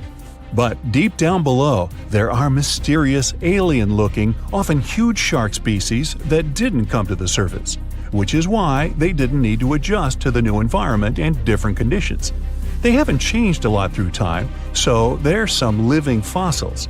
These creatures mostly don't have 5 gill slits, the most common number, but 6 or 7. It's because there's less oxygen the deeper you go in the ocean, so they need more gill slits. Sharks on the surface evolved to have fewer gill slits. 6-gill sharks are the most primitive sharks we have today. Their skeletons are like those of ancient extinct sharks, and they can survive only in very deep waters. Like cats, sharks have a layer of reflective cells placed inside their eyes, which helps them see better in the dark, deep sea or cloudy waters. Sharks on the surface have big eyes because they evolved to hunt in the sunlight, so they tend to rely on their vision. Those that live in shallow waters have small eyes, so they can protect themselves from the sand. Like some other deep-sea creatures, 6-gill sharks also have bigger eyes to take in as much light as possible. They have more light-sensing rods, but don't distinguish colors that well. In the ocean's twilight zone, with the minimum of sunlight, there's a couple of bioluminescent shark species. They don't take in light within their eyes, but produce or re-emit it with their bodies. Their skin or organs have specialized cells that produce a soft blue-green light. Deep-sea creatures that produce their own light do that to attract their prey, deter animals from going after them, or, scientists think, communicate with each other. It can even help them to camouflage. They do it by hiding their silhouettes from animals going after them. They produce enough light to match their surroundings.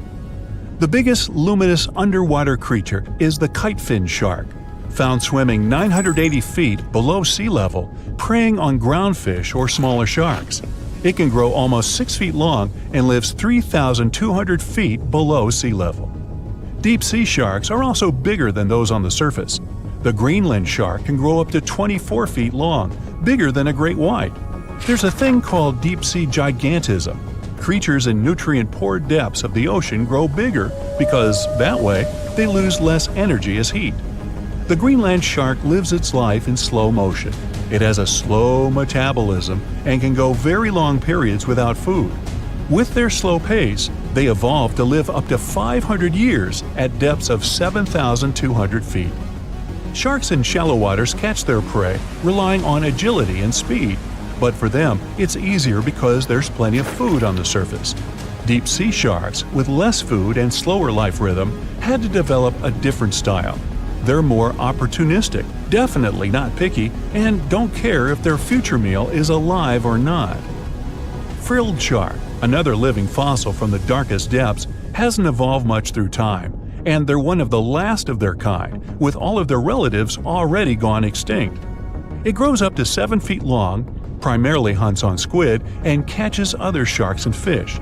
It looks like a dinosaur, a snake-like face, a long, smooth, thin body that moves in a serpentine way. It can propel itself with the power of its tail and curl like snakes. They don't swim in a straight line like other sharks. Cookie cutter shark grows up to 20 inches. It got the name because of the way it feeds, biting off small pieces. It's a parasite creature, which means it feeds off bigger animals but leaves them alive. They have sharp teeth and sometimes even swallow those that fall off on purpose. Some researchers think it could be because they live in the depths that are nutrient poor. If they swallow the teeth, they could recycle calcium and other material from it. Prickly shark is a rare and unusual creature with many thorn-like denticles and 2 small dorsal fins. It lives mostly in the depths of the Pacific region up to 1,900 feet. Ghost sharks are not even real sharks, but fish closely related to them and rays. They have big pectoral and pelvic fins, 2 dorsal fins, pretty big eyes, and unlike their cousins, have a single external gill opening. Ghost sharks have slender tails and can grow up to 80 inches, silver to blackish color. They sometimes live in rivers and coastal waters, but also in the depths of the ocean of 8,200 feet or even deeper. They are pretty weak swimmers, so they tend to feed on invertebrates and small fish. Goblin sharks. Swimming through the deep sea, this creepy shark with a flabby body suddenly sees a small, innocent squid. It goes toward it, but the potential snack notices it and quickly starts moving to dart away. It seems like the plan could work at first, but then the shark suddenly thrusts the jaw of its mouth and catches the poor little squid in a second. After the meal is finished, the animal simply fits the jaw back into the mouth and goes away as if nothing happened. This is possible because it has a jaw connected to 3-inch-long flaps of skin, which is why it can unfold from the snout. It can grow up to 12 feet long with a weight of 460 pounds. Scientists think goblin sharks are mostly active in the morning and evening. The shark has a long, prominent snout and specific sensing organs on it. It uses them to sense electrical fields in the dark oceanic depths. Seven-gill shark is a big cow shark, brown to silver-gray on top, white underneath, black and white spots, with a thick body, a small dorsal fin, and a wide, blunt snout. It can grow up to 10 feet long, mostly lives in the depth of 1,870 feet, but you can also find it in deep channels and bays. It can be aggressive toward humans if provoked, so don't. Like most deep-sea creatures, it's an opportunistic hunter that's not quite picky but likes to go after dolphins, seals, porpoises, and other marine animals. Megamouth sharks mostly live in the depths of 15,000 feet and spend most of their time in the dark, like me. Scientists discovered it in 1976 because it went near the surface at night to feed on zooplankton. That's the only time these sharks go there. During the day, they return to their quiet, dark, and mysterious depths. They are filter feeders, which means they keep their mouths wide open while swimming, so they filter the planktons they like to eat. There are organs that produce light inside of their mouths, which attracts potential prey, such as pelagic crustaceans. These sharks live in the deep parts of the ocean, but you can rarely find them below almost 2 miles. Scientists think some other, stronger bony fishes outcompeted them. Deep parts of oceans became oxygenated around 70 million years ago, and sharks have been around way longer. But bony fishes adjusted and adapted efficient ways to use oxygen, while sharks were slow with adaptations, so they lost. Also, oceanic depths are way colder, which is challenging for fish and the rest of cold-blooded animals because the speed of their metabolism widely depends upon the external temperature. The Heikegani crab lives off the coast of Japan and has a distinct pattern on its shell that looks like a human face. More specifically, the face of an angry samurai, hence the nickname the samurai crab. The scarlet-striped cleaning shrimp is a natural hitchhiker. It stands on the sea floor and waves its long antennae for fish and sea animals to go down and pick it up. Then it pays for the ride by cleaning the host from bacteria and plankton. Sea salps are often confused with jellyfish, although they're closer to Portuguese man-o'-war. They're very quick to mature, growing from newborns to adults in less than 48 hours. The Galapagos Islands are legendary. They've got giant tortoises, blue-footed boobies, Sally Lightfoot crabs, and red-lipped batfish.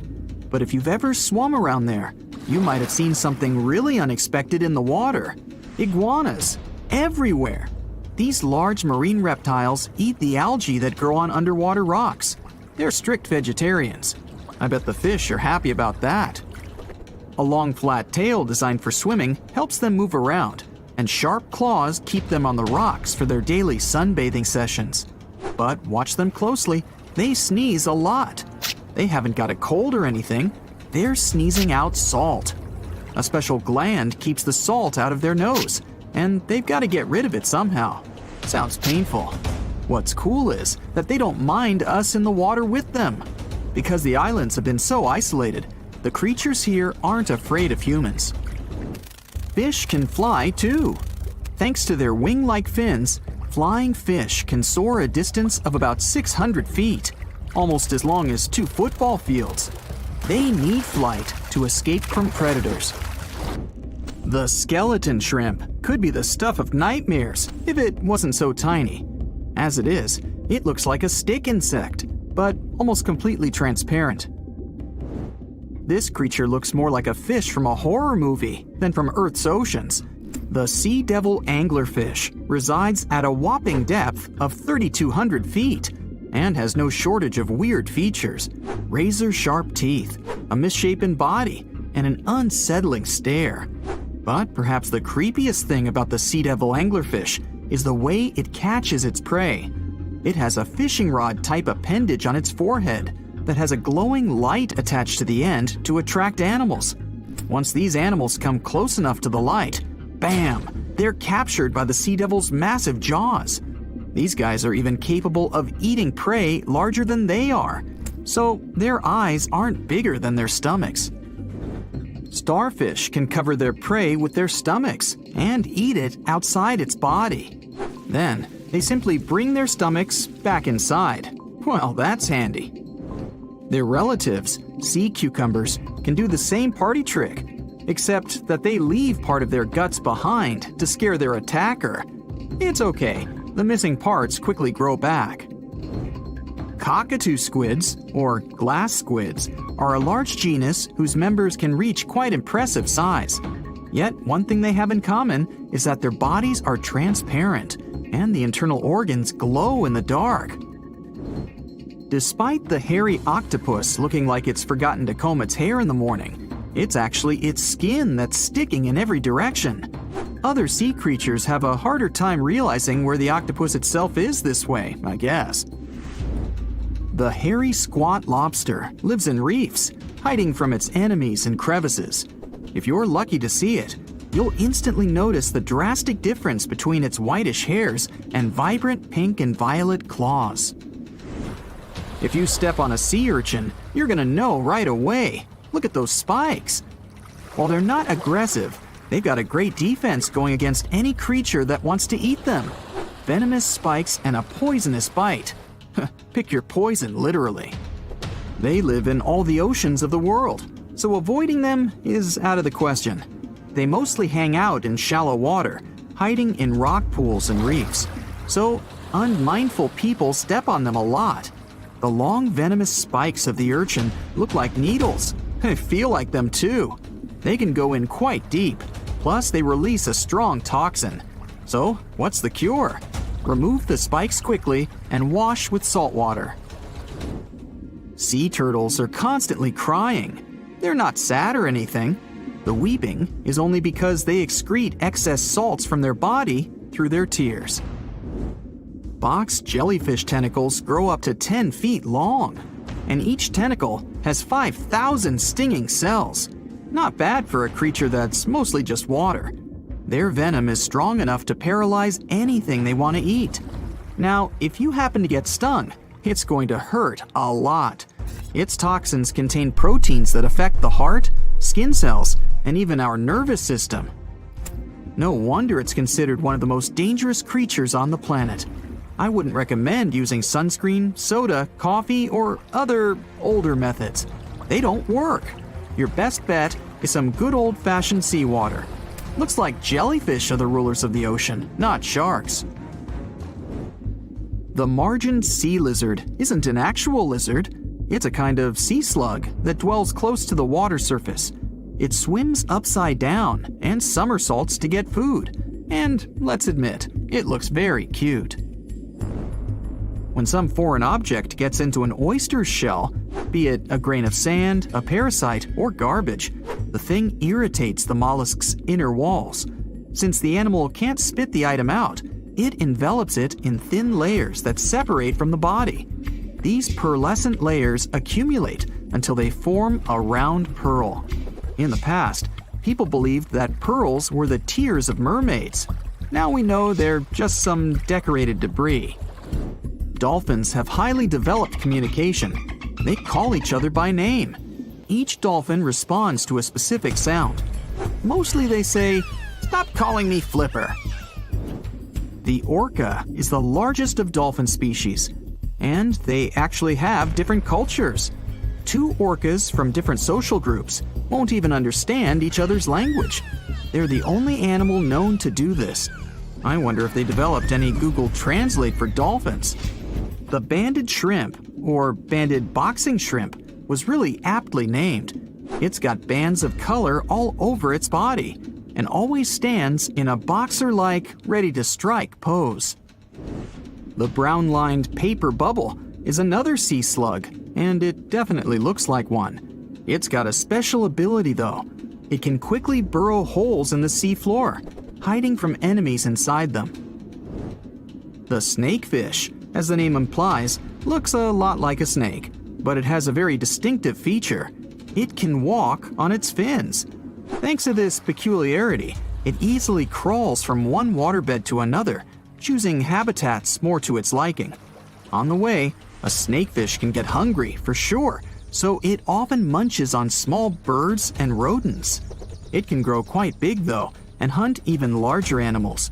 How much weirder can it get than to walk through the woods and suddenly see a huge and toothy fish stalking some rabbit? The alligator snapping turtle catches its prey by going fishing. Its tongue looks like a worm, and the turtle waits with its mouth wide open at the bottom of a stream, lake, or pond until some unsuspecting fish takes the bait. Then, snap! The jaws come together faster than the blink of an eye, and dinner is served. The mossy jellyfish is normally invisible in the dark abyss where it dwells, but when exposed to light, it will reflect it and shine beautifully. The black swallower might be small, but make no mistake, it could easily gulp down your favorite puppy. It can open its mouth extremely wide, allowing it to swallow prey twice its size. The African tigerfish will eat whatever it finds, and given its own size and that of its monstrous teeth, you can imagine it finds a lot of food. It mostly feeds on other fish, but when nutrition is scarce, it can jump out of the water and catch both insects and small birds right in the middle of the flight. It's not so big as to eat a human, of course, but the name should warn you that it can easily take a bite out of your arm or leg. Your brain controls your arms and legs, but with an octopus, each arm is actually kind of independent, with its own special brain, held together by a bigger central brain, kind of like the conductor of an orchestra. The central brain sends higher-level signals to each arm, saying things like, "Move to the left, there's a crab behind the corner," or "Touch this silly human's foot, let's mess with him a little bit." No matter how smart their arms and legs might be, an octopus still needs to look after them all the time. There are plenty of fish in the sea. Some of them look totally like Nemo or Dory. Then there's the butterfly fish and fancy guppy, which is indeed really fancy. And then there's... What on earth is that? I would definitely not pay for a diving experience to see this guy. The anglerfish has the unofficial title of the ugliest animal in the world, but I wouldn't dare to break that news to it. There are more than 200 species of anglerfish currently swimming somewhere in the gloomy depths of the Atlantic and Antarctic oceans, up to a mile below the surface. Some of them prefer different living conditions, the shallow tropical environments. Different kinds of anglerfish vary in shape and size, from the famous black sea devil to frogfish, monkfish, footballfish, goosefish, batfish, and sea toad. The larger ones can be half as long as a full-sized bed, but most are less than a foot long. Since the choice of meals where these guys live isn't that huge, they had to come up with a unique hunting strategy. They don't waste their priceless life energy on following prospective prey. Instead, they use a piece of dorsal spine that sticks above their mouths like a fishing pole, hence the name of the fish. There's a sac of bioluminescent bacteria that glows brightly in the dark at the end of that rod. The light lures prey, and all the anglerfish has to do is wait, and then enjoy its lunch delivered right to its mouth. Their bodies are pliable and huge, so they can easily swallow prey twice their size. Deep-sea anglerfish eat whatever they can find. Species that live in more shallow water aren't picky either, and can eat anything from shrimp to snails and small fish. Only female anglerfish have the cool fishing rod feature though. So what about their males? Finding a soulmate deep under the sea isn't that easy. I mean, literally, there's no light down there. Plus, there are frigid temperatures and low oxygen levels. Anglerfish can't afford to go on many dates in those conditions, so they mate for life.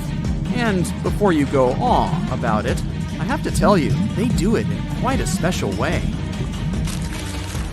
Male anglerfish are much smaller than their ladies.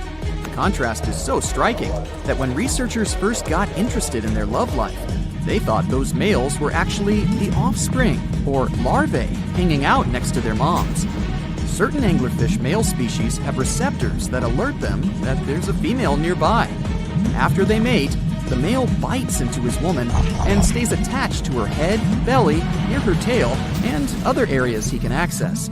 While they morph together forever, the female fish gets the male's cells, DNA, and reproductive organs, but loses her immune response cells.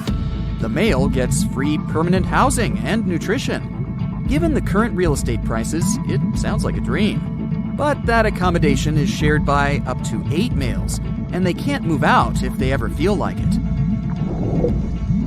You're unlikely to meet this deep-sea fish in real life, but if you meet an anglerfish in your favorite video game, remember that you can easily outswim it and make it kinder to you with tranquilizing arrows.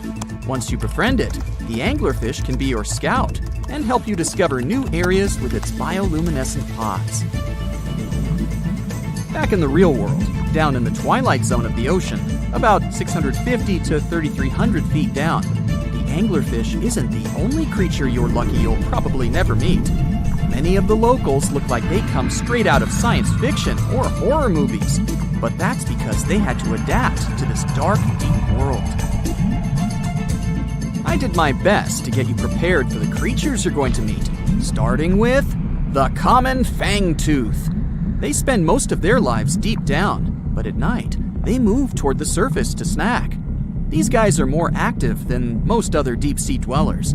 They don't wait for food to come their way, but actually follow it, and then get it with their long, hungry teeth.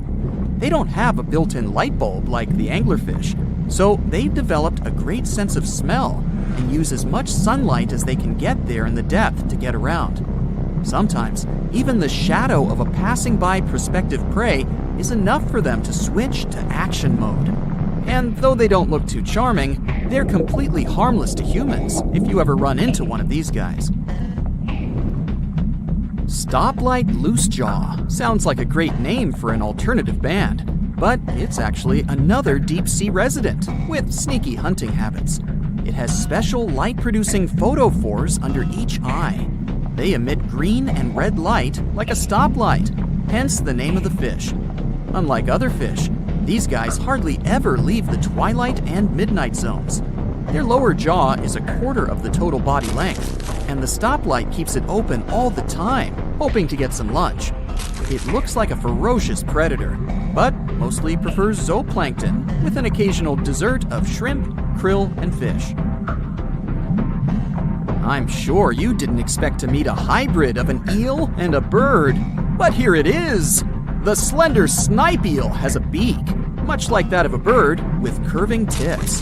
The beak is equipped with tiny hooked teeth that the eels use to catch the antennae of delicious shrimp. And it sure is slender, stretching up to 5 feet and weighing only a few ounces. Scientists don't know all of this guy's secrets, since it's pretty tricky to study in their natural habitat. But it looks like they only produce offspring once in a lifetime, and then pass away. Glass squids like to take it easy in life and literally go with the flow.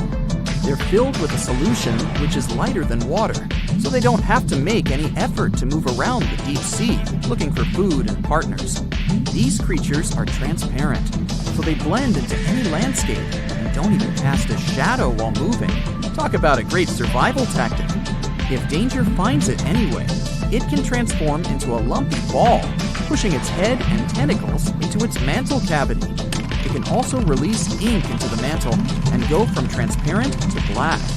The same ink can protect it against hungry whales and seabirds. Another tactic they use to scare off predators is to activate their light-emitting organs around their eyes. I'm getting hungry. Maybe I can snack on this sea cucumber. Ouch, it's moving! So I guess it doesn't belong in a salad after all. These soft-bodied fellows live in all parts of the ocean, from shallow waters to the deep underwater world. Most of them slowly move around with their tiny feet, but some crawl around by flexing their bodies. Sea cucumbers can shed their internal organs when there's a predator approaching. Those sticky organs distract the intruder, and the happy cucumber moves on and just grows the organs back. What's that glistening in the distance? Looks like someone dropped gems in the water. That's a sea sapphire, also known as the most beautiful animal you've never seen. Some males of this type of copepod can change color from deep blue to purple, red, or gold. 1 second later, it's gone. And it's back, shimmering bright. The secret to this magic is that their bodies are transparent and reflect light differently at certain angles. It looks like it's their way of communicating between each other and attracting mates. Female sea sapphires don't have the same superpower, but their eyes are bigger compared to males, probably to spot them from a distance. Males roam wild and free, and their ladies stay in the crystal palaces of strange barrel-shaped jellies called salps. In the left corner, megalodon, considered the largest and most dangerous predator in the aquatic world. It has a reputation as a cold-blooded hunter who can break a fishing boat with one bite. We're gonna need a bigger boat. But what if he comes face to face with another giant water monster? In the right corner, Mosasaurus, an ancient dinosaur reptile which existed about 80 million years ago on the vast Atlantic Ocean. Their diet was large fish, giant turtles, other mosasauruses, and even birds. So glad I'm not on the menu, ha ha! But to find out if this reptile can defeat the most massive shark that ever existed, we'll compare these monsters in several categories. Let's start with size. Megalodon became extinct 3 million years ago, but is still considered the largest and most dangerous predator in the ocean. We can only guess at the real size of Megalodon. The only remains found of this giant shark are teeth and vertebrae. Kinda sounds like my grandma. She used to leave her teeth everywhere. But with the help of calculations and computer modeling, scientists have concluded that Megalodon's length could be about 50 feet. It's like a New York City subway car, except it won't try to eat you. Now let's have a look at the right corner. The size of the Mosasaurus also remains a subject of discussion, but it's believed that the average length of this monster was about 36 feet. That's the size of a school bus. But in 2016, scientists found the largest Mosasaurus ever. Its length was 59 feet. Compare this to the tallest person ever, 8 feet. Mosasaurus was 7 times larger. Hey, nice job on the quick math. The first win goes to the Mosasaurus, 1-0 in favor of the ancient reptile. The next category is weight. Let's start with the fighter in the left corner. The most enormous individuals of the Megalodon species had an incredible weight from 27 to 59 tons. This is more than the weight of an empty Boeing 737, without the snacks and beverages. Although the Mosasaurus is longer, its weight isn't that much because of its body shape. Adult species could reach 14 tons, which is half the weight of a megalodon. For comparison, an adult blue whale can weigh up to 100 tons or even more. But whales are not the peak predators like Megalodon and Mosasaurus. In this category, Megalodon wins and gets its first point. It's now 1-1. Let's move on to the next category, speed and agility.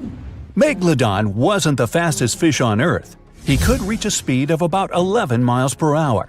For example, the quickest sea creature is the sailfish. It can swim 68 miles per hour. But this didn't prevent Megalodon from becoming the top predator in the aquatic world. The average person only swims at a speed of 2 miles per hour. But the Achilles heel of Megalodon is agility and maneuverability. In fact, Meg is a 50-ton truck, so he can't turn and change direction quickly. If he's going to attack, he has only one chance to hit, because if he has to go for a second lap, his prey will have the opportunity to scoot. The exact speed with which Mosasaurus could swim is unknown, but scientists think he borrowed his swimming style from the eel. He would push off with his tail and steer with small side fins. This provided him with incredible maneuverability. In theory, this could help him jump out of the water, just like a scene from Jurassic World. But to know the exact speed with which Mosasaurus could swim, we need to find more remains of this ancient reptile. Right now, the point in the speed and maneuverability category goes to Megalodon, 2-1 in favor of the biggest shark of all time. Our next category is fighting instruments. First, we'll look at Megalodon's arsenal, his giant teeth. They were extremely sharp because of their triangular shape, and they reach 7 inches long. Megalodon's teeth are considered to be the largest that ever existed, and it had 250 of them. They were placed in 5 rows and could easily penetrate the thick skin of whales and other ancient creatures. In addition, the jaw itself was incredible. It was 6.5 feet wide. The average person could easily fit in there standing at full height. Boy, wouldn't that fall into the stupid selfie category.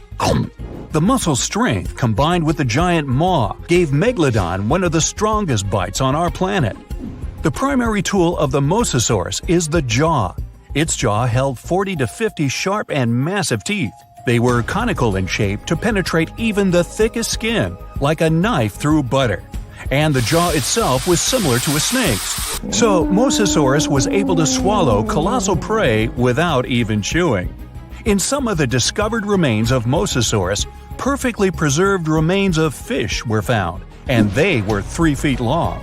The Mosasaurus head was a little over 2 feet long, and although this jaw wouldn't be enough to swallow Megalodon as a whole, it could bite off a pretty big piece of him or even just rip off its tail.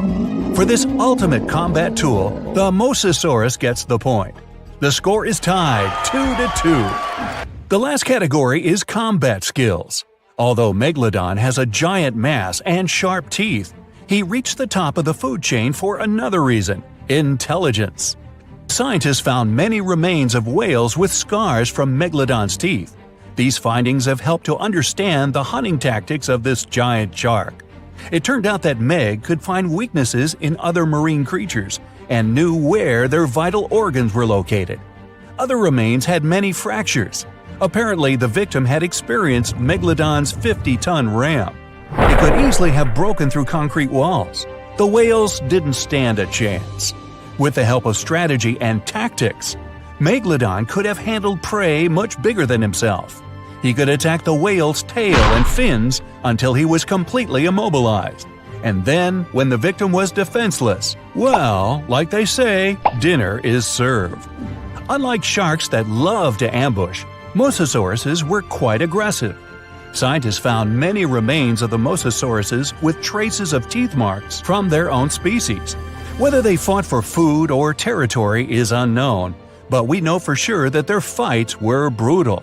The remains had many fractures, but they didn't ram their victims. No, they grabbed its head and actively bit and struggled, breaking its bones. Such a technique is used by modern crocodiles.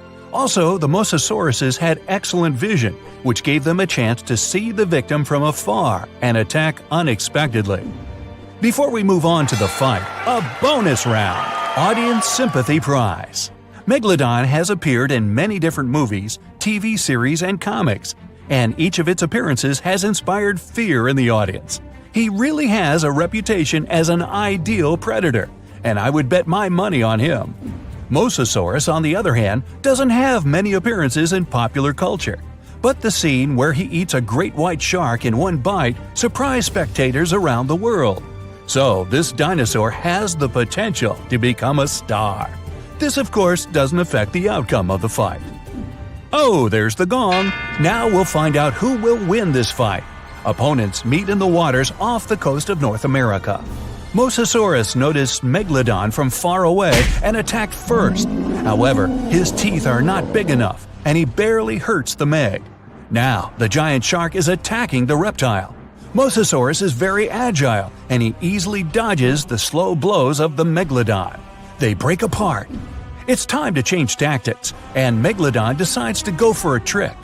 Mosasaurus is a reptile, though a huge one. This means it breathes air and swims underwater only by holding its breath. Meg begins to descend deeper, luring Mosasaurus into a trap. In deep water, the ancient reptile feels uncomfortable and begins to make mistakes. Megalodon attacks fins and tail, depriving the enemy of mobility. Once the Mosasaurus loses its tail, the battle ends. Oops. Megalodon has again proved that he is the king of the seas, and he deservedly stands at the top of the food chain. The hammerhead has an incredible 360-degree vision that's called binocular. This creature's eyes are tilted forward and their field of vision overlaps. The wobbegong means shaggy beard in an Australian Aboriginal language, and just one look at this underwater inhabitant can explain the name choice. The viper dogfish knows how to create its own light in the deep ocean pitch-dark waters. The animal has needle-like teeth and extendable jaws. This allows it to feed on prey half its size. Now, at first sight, all these creatures have nothing in common whatsoever, but in reality, all of them are sharks. There are more than 500 shark species in the world, and lots of them don't look as if they're related. The most fearsome predators in the ocean, sharks have been around for more than 400 million years. They have adapted to all kinds of tough conditions. Now, some of them can live in freshwater, rivers, and lakes. These creatures vary in size, from as small as a human hand to 40-foot-long whale sharks. Now, most people would probably feel more comfortable without sharks lurking in the ocean depths. But few of them know that the disappearance of sharks would turn into a disaster for our planet. Imagine waking up in the world without these apex predators. If you're a surfer, you wouldn't have to scan the water for a shark's infamous triangular fin. If you're a regular beachgoer, you wouldn't have to be on your toes all the time, ready to sprint toward the shore once you hear a lifeguard's whistle. Movie makers would be confused. They'd have to set off in search of a new villain. But the truth is, sharks aren't as bad as they're pictured. Not all of them are large torpedo-shaped creatures with sharp teeth. For example, the basking shark has small teeth, and it doesn't even use them for feeding. The horned shark's teeth are molar-like and help the animal to crush its hard-shelled prey. And how can a tiny 8-inch-long deep-water dogfish harm you? Unlike what lots of people think, humans aren't sharks' favorite meal. Usually we just get mistaken for similar-sized dolphins and seals. Most shark species prefer fish, squid, and clams. Hey, come to think of it, so do I. Calamari. Some are filter feeders. It means they get food by filtering seawater through their gills or mouth. Anyway, back to the world without sharks. Big shark species are at the top of the ocean food chain. They hunt smaller fish, for example, tuna.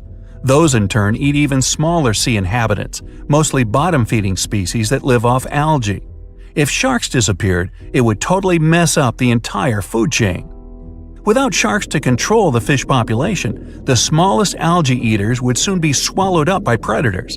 No bottom feeders, and algae would grow wild. Along with bacteria, they would move to coral reefs. Corals wouldn't be able to photosynthesize. Sunlight they use to get nutrients from the water and carbon dioxide wouldn't reach them. Reefs would fade away, leaving behind skeletons that would later turn into limestone. It would lead to many marine species going extinct. Algae would also clog up fish gills and pollute water and seafood. Shark remains are an important food source for lots of marine inhabitants, for example, orcas, other sharks, and even octopuses. Without these remains, these species would be at risk of starvation. Or let's say tiger sharks. They live in seagrass meadows and prevent turtles from overgrazing the area. If sharks weren't on the lookout, all this underwater vegetation would be gone in no time. And that would create a huge problem. Scientists claim that 50 to 80% of Earth's oxygen is produced in the ocean by plankton. That's algae, drifting plants, and some kinds of bacteria. Normally, sharks feed on fish that gobble down ocean-generating plankton. No sharks, and there might be a serious shortage of oxygen in the world. Little fish would thrive, but only at first. If there were no sharks, injured and sick fish, their most common prey, would unbalance the schools they live in. This would cause nothing but chaos. Plus, fish left without control would eat everything they see – little shrimps, plankton, and other microorganisms. Soon, all of this would be gone, and fish would eventually starve. It would affect not only the world's ecosystem, but also the economy, like it happened once in North Carolina. Great white sharks were overfished there, and it allowed the ray population to grow. It resulted in hundreds of hungry rays eating all the bay scallops. The local fishery had to close. When there were no more scallops, rays moved on to other shelled sea creatures. The disappearance of sharks would also harm ecotourism. For example, in the Bahamas, just one reef shark brings about $250,000 over its lifetime. Divers pay this money to see the creature in its natural environment. One living whale shark brings Belize $2 million during its lifetime. Besides, if there were no sharks, we would never know how amazing these creatures are. See for yourself. Sharks don't have bones. Their skeletons are made of cartilage, just like some parts of your ears and your nose tip. Cartilage is way lighter than real bones. Plus, sharks' liver are filled with oils. That's what helps them to be so buoyant. From afar, shark skin may seem to be as smooth as that of dolphins, but in reality, it resembles sandpaper. It's made up of teeny teeth-like scales. They point toward the tail and reduce water friction when sharks swim. Even though sharks don't have bones, their bodies can fossilize. As these predators age, they store calcium in their skeletons to make them stronger. That's why million-year-old shark jaws feel as heavy and solid as bones. Sharks have small black spots near their eyes, nose, and mouth. They allow these animals to sense electromagnetic fields and temperature changes in the ocean. Most shark species have an amazing night vision. Even cooler, they can see colors. They have special reflective tissue at the back of their eyes, which helps them see perfectly with little light. Now, you might be able to tell a shark's age by counting the rings on its vertebrae. Each vertebra has pairs of semi-transparent and non-transparent bands. If a vertebra has 10 band pairs, the shark is 10 years old. Such a count is not always correct, but still. The great white shark's bite is no joke. A 21-foot-long creature can produce a force of more than 4,000 pounds per 1 square inch. It means the fish's jaws are 4 times more powerful than those of a lion or tiger. And you, with your bite force of 150 to 200 pounds per square inch, aren't even in the running. Sharks can heat their eyes thanks to a special retina. It helps them to have a better resolution of everything they see around and detect their prey.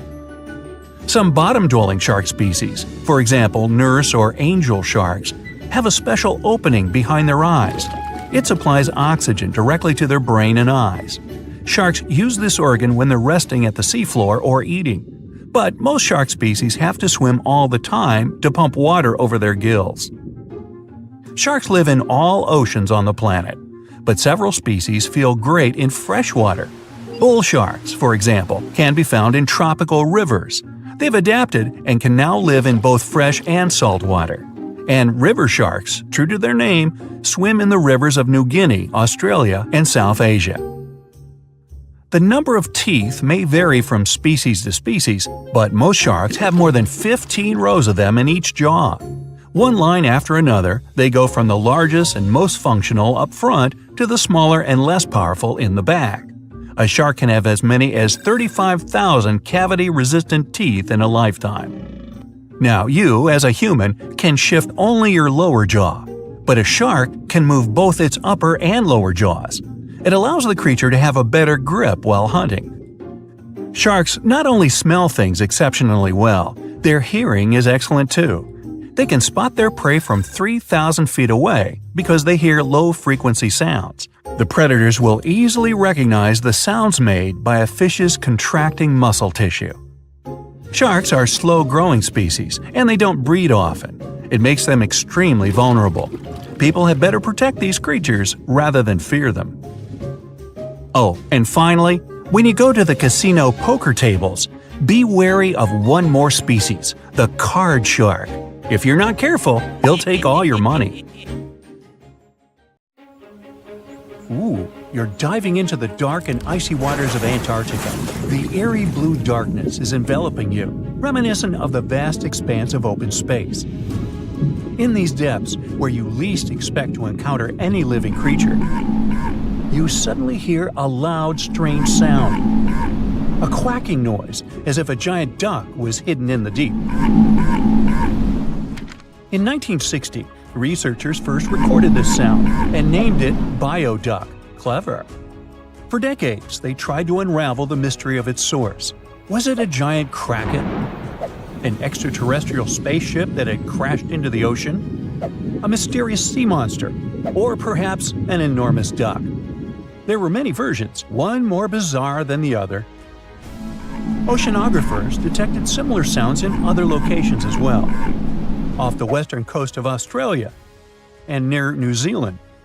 They recorded similar but higher pitch signals, which they named bio-goose. It seems the creepy atmosphere of the story disappears with such names. Anyways, these sounds were not isolated incidents. They happened multiple times with consistent intervals. Many initially thought the source must be mechanical, given the regularity of the sounds. However, studying the oceans in the latter half of the 20th century was challenging because of limited technologies. Nevertheless, scientists persisted in collecting data on bioduck and biogoose, driven by their insatiable curiosity. As more data accumulated, so did the theories. But scientists eventually uncovered the mystery. Bioduck turned out to be a form of communication with a biological origin. When researchers analyzed the repeating sounds, they noticed that the signals never overlapped. One source would speak while the others remained silent, suggesting a form of communication. The question remained, which ocean creature possessed such an extraordinary method of communicating through varied frequency sounds? The answer, as many have guessed, is whales. Scientists compared the bioduck sound from Antarctica with the calls of minke whales and found striking similarities. The biogoose sounds from the waters off Australia and New Zealand likely belong to other species or very young minke whales. This discovery, however, only deepened the mystery. What purpose did these sounds serve? Were the whales discussing their dinner plans, laughing at the humans recording their voices, or perhaps sharing deep insights about the universe? The possibilities were endless, but the most astonishing revelation was that humans might one day learn to communicate with these magnificent creatures. Communicating with whales is no longer a far-fetched idea. Scientists from the University of California have already established contact with a humpback whale named Twain. In a groundbreaking experiment, researchers conducted a 20-minute conversation with the marine mammal. Here's how they did it. The specialists went on a marine expedition to the coast of Alaska, where they recorded the sounds of a group of humpback whales. Then they played these sounds through speakers, sending the signals back into the ocean. The recorded sounds resembled a greeting, like, "Hey, what's up?" but in the whale language. These greetings are used by whales to call each other or indicate their location. Now, soon after sending the signals, the researchers received a response. Twain approached the boat, circled it, and replied with a "hey" of its own. This marked the beginning of the first ever human-whale conversation. For 20 minutes, the scientists sent 36 signals to Twain, and each time the whale responded. Moreover, it waited for time intervals before answering. That is, the team received a response from the whale, waited 10 seconds, and turned on the sound again. Researchers then waited 10 seconds and answered. It seems that Twain was a very delicate interlocutor. Maybe it was a gentleman in the whale world, who knows? Or maybe it was simply intrigued by the unusual interaction. The signals used in this communication belonged to a group of whales that included Twain. It's likely that the researchers had recorded Twain's own sounds and used them to communicate with it. In a sense, Twain was conversing with itself. Now let's continue our journey and venture into the deepest oceanic trench on Earth, the Mariana Trench. A quick reminder, the Mariana Trench is a colossal chasm in the ocean floor, stretching over 1,500 miles south of Japan and reaching a depth of nearly 36,000 feet at its deepest point. To put that into perspective, the height of the Burj Khalifa, the world's tallest building, is like 1/10 of the Mariana Trench's depth. Now imagine this. In this deep, dark abyss, scientists recorded a strange sound.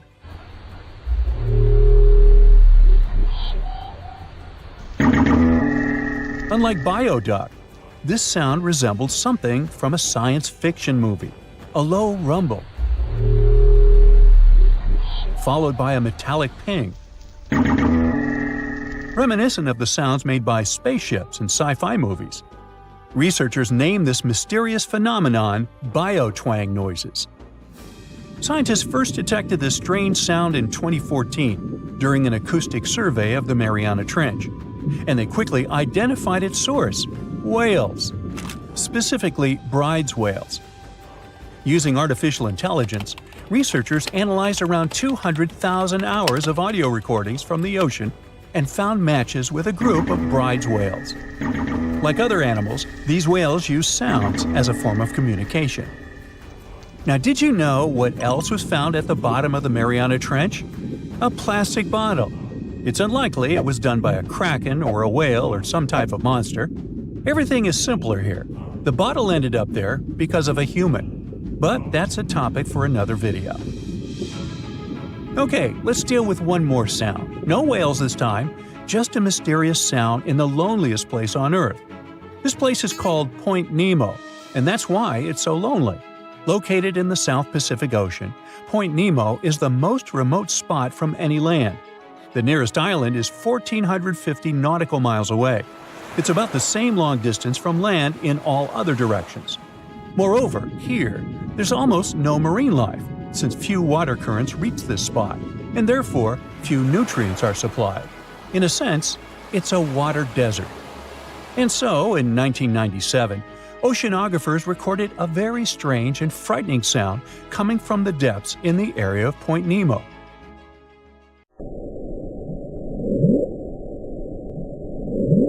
It was something gigantic and scary. People called it the bloop. As soon as journalists found out about this phenomenon, people around the world began to invent the most fantastic versions.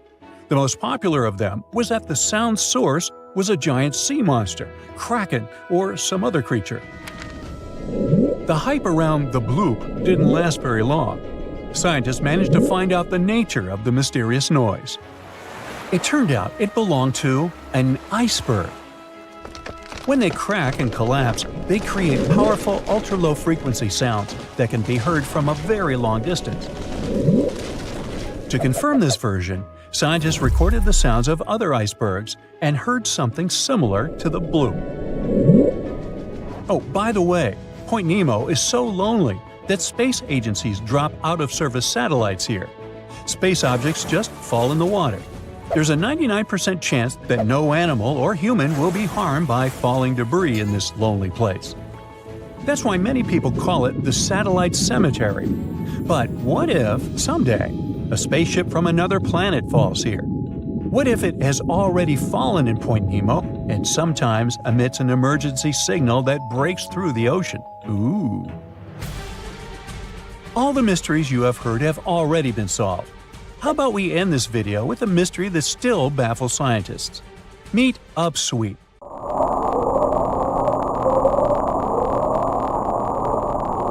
One of the most mysterious sounds ever recorded in the ocean. It's not just noise, it's a series of short ascending tones repeated at intervals of several seconds. It was first discovered in 1991 using hydrophones installed in the Pacific Ocean. At first, oceanographers suggested that upsweep could be associated with volcanic activity or underwater earthquakes. But the seasonal nature of the sound and its intensity change depending on the time of year, which rules out these versions. People began to consider hypotheses related to the biological life of the ocean. They studied the migration routes of marine animals and their behavior at different times of the year. However, despite all efforts, the sound source has not been identified. Some studies suggest that upsweep may be associated with certain species of fish or other marine animals that make sounds for communication or navigation, but no one has been able to prove it. Many terrifying animals live deep beyond the waves, like this vampire squid living 3,000 feet below the surface in almost complete darkness. This animal has a cloak, like a vampire's. That's why it's called the vampire squid. Deep down at the bottom, it can't use ink to defend itself. So this animal has developed an unusual tactic. It glows slightly to scare away predators. If this tactic fails, the vampire squid can turn its body inside out, revealing tiny spikes. When you translate its scientific name, Vampiroteuthis infernalis, it literally means vampire squid from the nether. Despite its terrifying looks, it's a harmless ocean animal. This previous creature was not from space, but this object definitely is. Before Elon Musk found a way to reuse rockets, NASA would simply drop old ones after launching astronauts into space, most of the time in the ocean or deserts. In 2012, Jeff Bezos launched a mission to find the Apollo 11 rocket. They found it by using sonar, but it was in terrible condition. It was sitting on the bottom of the ocean, not far from the predicted site. They were able to rescue the engine and reconstruct 2 of them. The most famous lost city is Atlantis, but sadly, we still haven't discovered it. However, Heraklion was also just a myth until one British pilot saw something that looked like a city while flying over the Mediterranean Sea. He reported it, and 60 years later, a group of divers went there. They were shocked when they found an entire city underwater. It was loaded with artifacts that could tell us a lot about the history of the place. Now it's one of the best underwater archaeological sites in the world. It's believed that the rising sea caused the whole city to go underwater. The Titanic sank in 1912. The wreck was claimed to be officially discovered 74 years later. In reality, though, a fisherman found the Titanic 8 years earlier while fishing in the Atlantic Ocean. He was pulling out his net when he spotted a head stuck in it. Luckily, it was just a doll's head. Years later, after the fisher had passed away, his son sold the doll to a doll collector. She did a lot of digging and research on every person who had a porcelain toy on the Titanic. She found the owner of the doll. Ava Hart was on the Titanic and had a doll with her. Ava survived the catastrophe by a miracle, but her toy didn't. Hart even wrote about the doll in her journal, and every detail matched the toy found by the fisherman. The tripod fish lives deep in the abyssal zone, around 20,000 feet below the surface. It's adapted to such immense depths and uses its tripod fins to stay still on the bottom. This creature doesn't have big eyes, but even if it did, these eyes would be useless in the darkness. Instead, the tripod fish uses its fins like antennas to detect any movement in the water. This creature doesn't have much luck when it comes to its love life, so it had to develop unique tactics to reproduce. One fish can be both male and female. The next bizarre creature is the lizardfish. It has tons of razor-sharp teeth, a huge mouth, and really big eyes, which it uses for hunting. All this makes the animal look freaky. The lizardfish lives at depths of around 11,000 feet in the midnight zone, where there is zero light. This freak of nature basically eats everything it can fit inside its mouth, from small fish to other lizardfish. On the other hand, when they see other reptile fish, they probably fall in love instead, because finding mates at those depths is not an easy task. Like the tripod fish, the lizardfish can be both male and female at the same time. When you think of a river, you usually picture it on land. Still, nature is quite unpredictable, and it created a river flowing under the ocean in California. It's running at a depth of around 2 miles. This river has everything that an ordinary river has: sunken logs, trees, and rocks. And despite its uniqueness, it's not the only one in the world. There are also others in the Amazon and Greenland. a terrifying creature was discovered near Angola's coast by a remote operating vehicle. It looks like it doesn't have a head or a body. It was sitting at a depth of around 4,350 feet below the surface. After doing research, scientists concluded it wasn't anything from a sci-fi movie, it was just a cluster of siphonophores stuck together. In 2015, some random guy was diving in Caesarea, and something shiny caught his eye. He reached out, grabbed it, and realized it was a gold coin. After that, he examined the bottom and found out that there were many more. He reported the incident to the local authorities, and they concluded that he had found Arabic treasure. The coins were made of solid 24-karat gold and were a few thousand years old, but due to the perfect salinity and temperature, they looked brand new. The coins belonged to a ship carrying cargo. It was caught up in a storm and unfortunately sank. One of the weirdest things ever discovered was found in the Baltic Sea. It's an anomaly that looks as if it was created by a different civilization. It was discovered by Swedish researchers, and they basically had no idea what it was. They had to ask tons of other scientists for their opinions. When you look at this formation from above, it's 200 feet long and looks exactly like a fallen spaceship.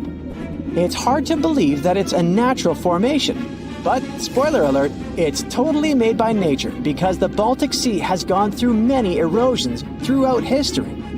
Most likely, the bizarre formation is the result of these processes. A group of divers in Madagascar were shocked when they found this 7-foot monstrosity of a knife on the seafloor. The speculation started immediately, and many said that the knife was from some giants that had fought megalodons and lived on Earth thousands and thousands of years ago. That could make a nice story, but the knife is most likely a movie prop that was lost at sea. One of the ocean's most bizarre animals is the frilled shark. It's believed that this fish is the reason for all those sea serpent stories that sea explorers of the past wrote about. These animals live pretty deep in the ocean, but sometimes they can be seen in shallow waters. It's super rare, but possible. The frilled shark has a big mouth sporting around 300 teeth. It also has a long body that looks like a lizard's, and it is truly a unique species of shark. Its prey can be half of its size because this shark's stomach is like that of a snake, and it can swallow huge fish or crustaceans. Spotting a few worms in your garden is no big deal, but after seeing a 26-foot long one in the ocean, you will make your wetsuit a little wetter. This worm is super rare, and it's completely harmless to humans. It's actually not a giant worm. It's a cluster of zooids that are stuck together in a worm-shaped formation. They usually only eat plankton, bacteria, and other tiny things that can be found in the ocean. Probably the scariest thing in the ocean that is 100% real is the magna pinna, which can be found at crazy depths of 20,000 feet below the surface. This monster looks like an underwater Slender Man, but it's just a squid with really long tentacles that can reach a terrifying size of 8 feet. This guy has only been seen a few times, and basically, we don't know much about this creature so far. Going to the beach in winter seems like a good plan. You can have a bonfire, build a sandcastle, search for shells, or swim in the ocean. The vibe might make you overlook the dangers ahead of you. Do you really think through the potential risks of paying a visit to the beach in the winter? The number one risk is waves. You might think it's okay to admire the view on the beach a few steps back from the ocean. Now let me introduce you to sneakers. Not the chocolate bar, sneaker, or with another name, sleeper waves. These are oversized coastal waves. They catch people off guard because they occur without warning or trace. These waves are particularly seen in Oregon, United States. People have been injured and at least 17 people have been swept up into the ocean since 2000. It got more media attention in 2011 when a memorial statue was built honoring the two teens faced with sneaker waves in Oregon. So, how come these waves are so dangerous? It's about their nature. They come out of the blue. With big waves, you see them coming or growing big. Plus, they form in the ocean and come towards the beach. These waves appear near the shore. It leaves less time for you to run to a safer spot. Okay, most of the time, they're not huge, as would be seen in apocalyptic movies. Yet, you can never know what nature holds. Maybe you remember this example from Mavericks. In 2010, a crowd was watching the surfing competition. Suddenly, two large waves struck the people on the beach. It broke the seawall and injured more than 10 people. Sneaker waves don't look particularly larger than other waves until they break and quickly reach the beach. They form in a period of 10 to 20 minutes in between soft and regular-sized waves. They can surge more than 150 feet beyond the foam line. Then they reach the land with high power. Plus, they carry lots of sand and gravel with them. Sleeper waves are more commonly seen along steep coastlines compared to beaches with wider and softly sloped areas. People named these waves, not scientists. They observed what waves do. They washed up in a sneaky way. I mean, scientists didn't classify this phenomenon as a distinct sort of wave like they did with tsunamis or rogue waves. There's little scientific research made about them. Researchers say that sneaker waves form in offshore storms. These storms transfer the wind energy to the water surface. The waves carry this energy and then arrive at the beach during times of calm weather. The larger amount of energy they obtain compared to the regular waves that preceded them causes them to go higher up the coast. Imagine you go for a walk on the beach with your dog. The waves gently reach the beach. You play the throw and catch game. You don't know about sneaky waves, so you turn into an unwary beachgoer. What's the risk? Being washed into the water trapped against rocks. Since it's winter, you tend to wear heavier clothes. The sand that sneaker waves carry can quickly fill clothing and shoes, and that weighs you down. How can people enjoy the beach safely? First off, keep your distance if you're on the beach for storm watching, for instance. It might be mesmerizing to see how waves roll in over miles of ocean.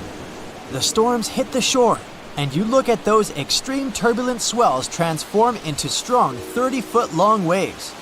Finding a higher spot that sees the ocean and waves might be best. Be the eagle, not the crab. Did Confucius say that? The second tip is if you're determined to storm watch, never turn your back to the ocean. Yes, eyes on the water. Lastly, be mindful of which part of the beach you're walking on. Stay away from the logs because they hold water. The water increases their weight. In the worst-case scenario, the ocean is powerful enough to roll the logs onto you. Let's assume you're hiking near the ocean. Use the designated trails because park authorities determine them as the safest roads possible. Going off-route can sound charming, but it can be dangerous for you and harmful to the ecosystem in the surrounding area. Now that you know where to walk, you can keep your eyes open about the geological stuff. Like the rocks can be slippery, erosion can rip them off. Yeah, it's better to avoid walking near bases of cliffs and bluffs. You'll never know when a natural phenomenon will occur. It might sound a little extreme, but you may want to check the tsunami evacuation routes of the area you're visiting. Tsunamis are hard to predict, but tides aren't. Tide tables are available online. This natural phenomenon looks harmless, yet it can isolate rocks from headlands and the shore. You probably don't want to find yourself with soaked wet clothes in the ocean for no reason. Climbing up onto the logs might not be the best idea either. Sure, they look heavy and sturdy when you're climbing, but even the smallest wave can take you like a leaf flying in the air. Not just logs, but also jetties are tricky. Sudden waves can make you lose your balance, and you can collapse. Let's return to the scenario where you and your dog are walking on the beach. This time your pet sees shorebirds and chases them. Birds could be there for foraging or roosting. Your dog could interrupt their chill zone. They can lose their energy reserves. Can you bump into creatures hiding under the sand? Some sorts of creatures can be dangerous for you. Better not to poke someone's home. Take a look at this one. It's a horseshoe crab. This one looks scary, yeah, but it's safe as long as you don't step on its spines. So it depends on the type of creature you see, but generally, it's okay to explore the sand with caution. Until now, we look at scenarios where you were on the beach when they caught up to sneaker waves. You could be in the water too. You could be surfing, just like the contestant in the Maverick surf competition, or swimming, if swimming is the new case. Consider these. The temperature is lower, the waves are crazier, and there are probably no lifeguards there watching you in the winter. Swimming with friends is a safe option. Bonus, it's more fun. You should choose your swimming location carefully. Are there dangerous rocky areas? Can you easily go out if there's some sort of emergency? Know your spot. For that, you should check the weather too. Planning has a key role in winter water safety. A quick weather forecast and sea conditions check would do. You can consider buying a tow float if you're an adventurous open water swimmer. It's a flotation device designed to increase the swimmer's visibility in the water. They are lightweight and have fluorescent colors. Alternatively, you can wear a brightly colored swimming cap. We can talk more about the gear. Wearing a wetsuit is wise, as well as wetsuit gloves and boots. You can put your phone in a waterproof pouch or bag. Staying warm is essential in the winter. Don't just jump into the water at once. This can result in cold water shock. It's vital to enter the water slowly. In that way, your body can get used to the temperature. Once you take all the necessary precautions, you can enjoy the beach and explore its offers. What sort of gems can you find on the beach? A mermaid's purse? Maybe. No, it's not the purse of Ariel from Disney's Little Mermaid. That's actually an egg case belonging to sharks and rays. It's made out of keratin, kinda similar to your hair and fingernails. These purses are the place where the embryo grows. The egg hatches and the cases are carried away with the water to the beach. If you want to find one, you can look at the area near the seaweed. Have fun while searching for it! Now, I'm ending this video with a quick joke that's suitable for the cold weather of winter. What did the ocean say to the beach? Nothing. It just waved. Oh wow, there's a hole in the bottom of the ocean. It seems that the ocean has a leak. But it's not like a leak you would expect, where water is flowing out. It's more like a spring since water is flowing in, not out.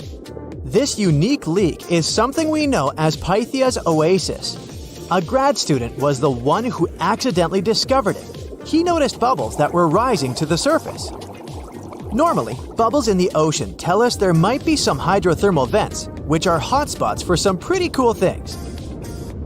These vents are actually like hot springs on the seafloor, but instead of bubbling with warm water, they release a fluid that has been superheated in the crust of our planet. When seawater seeps into these cracks and travels deep into the crust, it comes into contact with the extremely hot mantle. This heats seawater to very high temperatures, and as it moves back up towards the surface, it carries dissolved gases and minerals.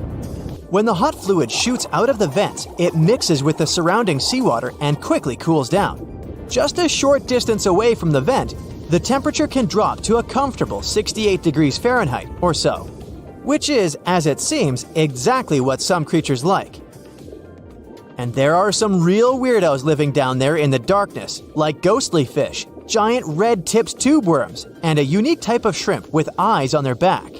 And some of them, like tube worms and bacteria, rely on the chemicals and minerals released by the vents to survive in harsh conditions. But in this case, the bubbling water didn't come from a hydrothermal vent. It was there because of a spring, and that's a bit more concerning. You see, the water in this reservoir needs to stay where it is. If too much of it seeps out, there could be some serious consequences, especially for the surrounding area. You can see this unusual leak along the Cascadia subduction zone, which is a massive fault line off the Pacific Northwest coast. It's a place where two pretty big plates that make up Earth's crust come together and slide along each other. The water from Pythia's oasis kinda acts as a lubricant between these plates. You can think of the fault zone as an air hockey table. When the fluid pressure is high, it's like you've turned the air on. That means the friction between the plates is reduced, which allows the plates to move. But if the fluid pressure is lower, the two plates can lock together, which then leads to the buildup of stress. Not that they'll feel bad. In the context of tectonic plates, stress is some pressure or force that can cause deformation. And if this stress starts to build up, at some point, it's gotta go somewhere. When it's too much, it can trigger earthquakes, and most likely, not small ones. For example, a release of stress in the Cascadia subduction zone could lead to a magnitude 9 earthquake. For comparison, the biggest earthquake we've ever recorded happened in Chile in 1960, and it had a magnitude of 9.5. The damage was enormous. So we hope the water will stay in its reservoir and keep maintaining the delicate balance between the tectonic plates.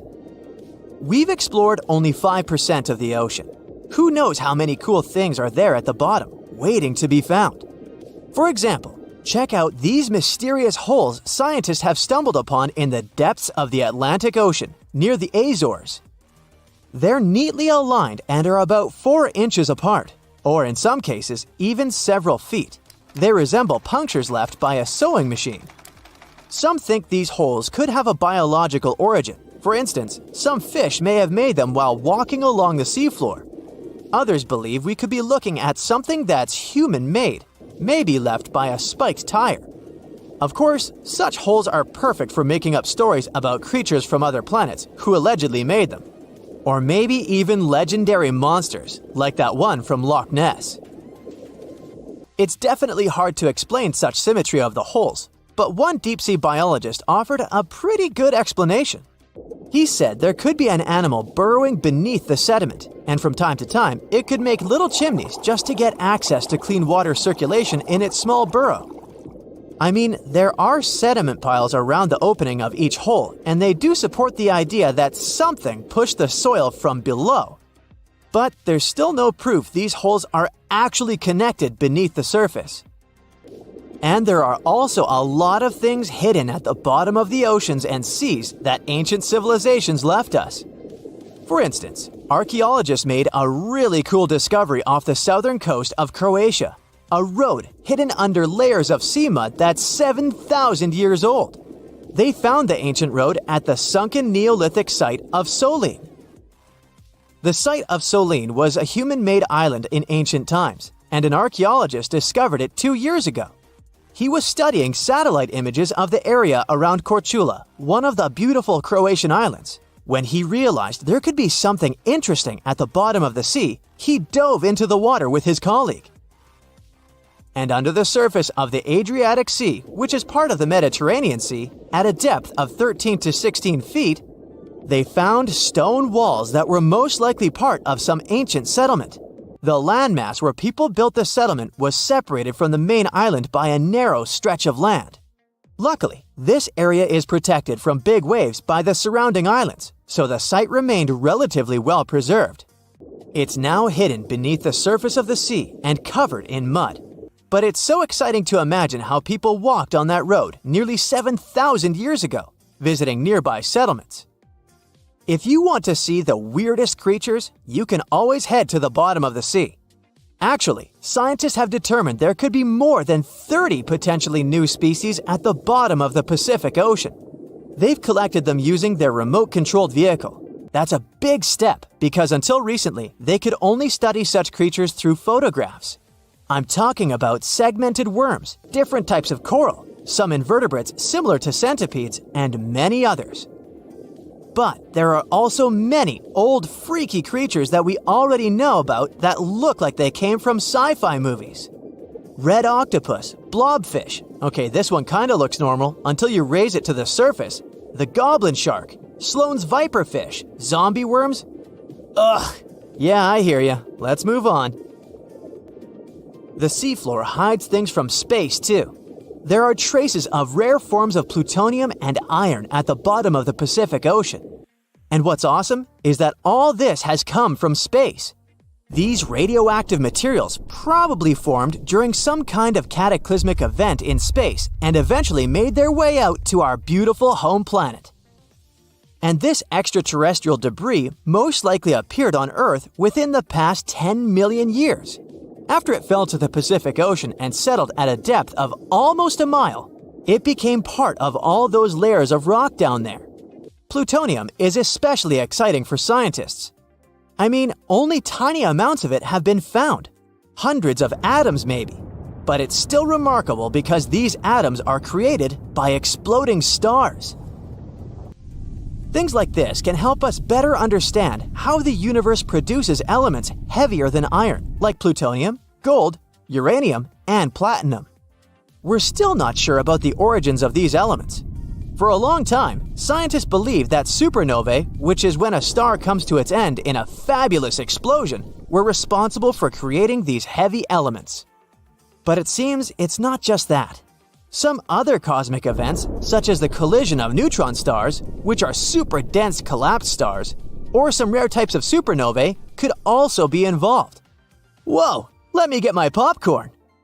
In the past 30 years, scientists have made an incredible discovery of a new creature living deep beneath the surface of the ocean, and the name of the creature is the harp sponge. Now, if you're wondering why it took so long to come across this animal, then I might have the answer. These creatures typically hang out at a depth of roughly 11,100 feet beneath the ocean's waves. This sponge species was first discovered off the coast of California thanks to a robot that was sturdy enough to explore those crazy depths the ocean has to offer. This is no doubt an area of the planet where even the most benign-looking creatures can be potentially dangerous. But even scientists were surprised to find that this creature was more than just a sponge. Now, this might seem obvious, but the harp sponge got its name because its basic structure, referred to as a vein, is the same shape as a harp. Each vein is made up of a horizontal branch supporting several parallel vertical branches. But don't let the harp sponge's fanciful and amusing appearance or its non-intimidating name fool you. Yeah, the harp sponge is very much a deep-sea hunter. It has a unique ability to capture and envelop small animals using its rhizoids, short, thin fibers. With their help, the harp sponge clings on to the soft, muddy bottom and catches tiny creatures that get swept into its branches by deep-sea currents. Uh-oh. Other sponge creatures often feed by pulling bacteria and bits of organic matter from the seawater and filtering them through their bodies. But not our harp sponge. Instead, it snatches its future meal with minuscule barbed hooks that cover each of the harp sponge's branches. Now, harp sponges prefer tiny crustaceans like crabs, crayfish, shrimps, and prawns. Once the harp sponge has one of them in its clutches, it envelops the animal in a thin membrane before slowly beginning to digest it. So, pal, what's eating you? Oh, Harpo? Too bad.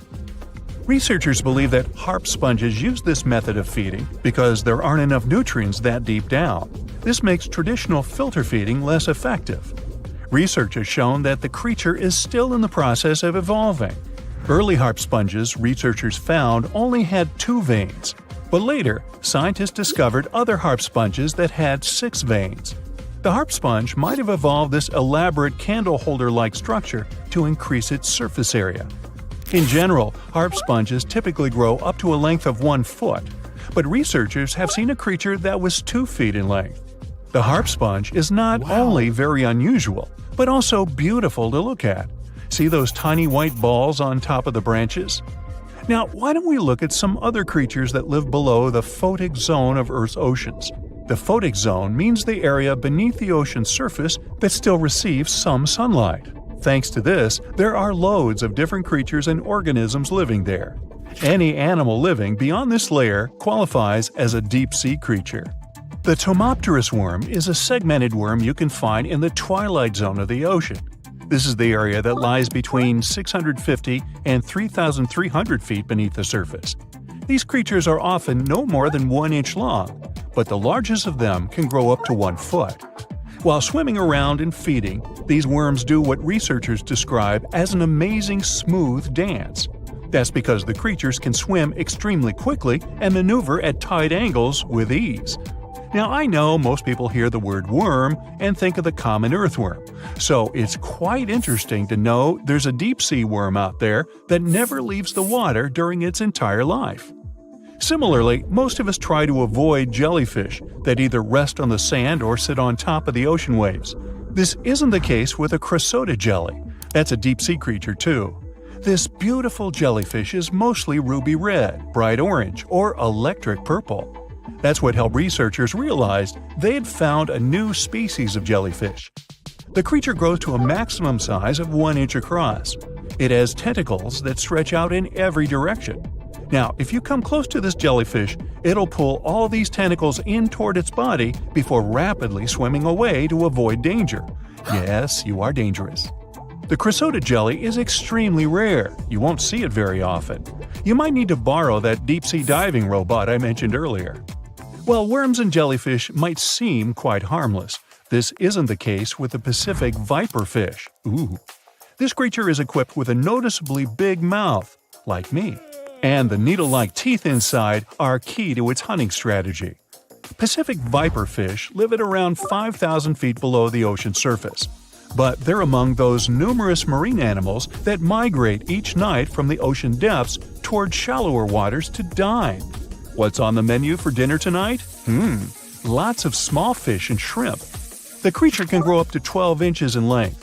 Its 2 front fangs, which stick up from the fish's bottom jaw past its own eyes, are especially dramatic. When the fish unhinges its jaw, its mouth can open wide enough to engulf smaller animals, and the teeth form a cage to prevent an escape. Now, have you ever seen an underwater creature that looks like a strawberry? Trust me, it does exist. Just look at these dots on the strawberry squid. The creature has a big eye and a smaller one. You might think this unconventional pairing would be awkward and uncomfortable, but it's actually the opposite. The big left eye looks upward. It spots shadows cast by other animals in the dimly lit waters above. The eye's tubular shape helps it collect as much light as possible. On the other side of the squid's head, you can see its right eye. It's small and looks downward. This eye searches for flashes of bioluminescence produced by animals lurking in the darker waters below. Now, bioluminescence means the production and emission of light by living organisms. By the way, the squid has a nickname. And no, it's not Squiggy, although that's a great one. It's known as the cockeyed squid. This is simply due to the remarkable difference in size between its 2 eyes. I think I like Squiggy better, and so it goes. Since light doesn't reach the deep sea, the strawberry squid's body actually looks black. This helps the creature hide from enemies, such as sharks and dolphins. In general, the strawberry squid grows to a length of 5 inches. It typically lives around 3,000 feet below the surface, but floats to shallower waters at night. Now, the feather star is a marine creature without a backbone, but with feather-like arms that radiate from the center of its body. These creatures first appeared around 200 million years ago. Related to sea stars, they look like a flower, but if you approach them, they'll quickly swim away. But not all feather stars can swim. Many species can only crawl along the bottom of the seafloor. Like some of the other deep-sea creatures we've looked at, the feather star can adapt to its surroundings. It has a creepy ability to shed its arms, the same way some lizards can shed their tails. This also helps them escape from their enemies. Feather stars live all across the globe, from the equator to the poles, from the shallow waters on top of reefs to the deep, deep sea. Now, given that we're dealing with mysterious creatures, the name of this one is quite fitting. The swift vampire squid should be the official symbol of life in the deep sea. The animal has a dark red body, huge blue eyes, and a cloak-like web that stretches between its 8 arms. This, along with its name, may suggest that the creature is some form of a terrifying hunter. In reality, though, the vampire squid is a soft-bodied, timid creature, about the size, shape, and color of a football. It grows to roughly 12 inches in length and lives 3,000 feet below the waves. There's almost no oxygen there, but also relatively few predators. Whew, I think I'll need to decompress from this one. What's the scariest predator under the ocean? The crocodile? I don't think so. Loch Ness Monster? Please, it never existed. How about the Kronosaurus? Well, it is extinct, but you might be onto something. Let's take a look at what it'd be like if these creatures were still around today. First things first, what on earth was it? The Kronosaurus was a marine carnivore that lived in the cool, high-latitude Eromanga Sea. It covered vast areas of inland Australia between 90 and 120 million years ago, during the early Cretaceous period. Near-complete fossils of the creature were also found near Colombia, which is a country that has a noted connection to prehistoric reptiles and turtles.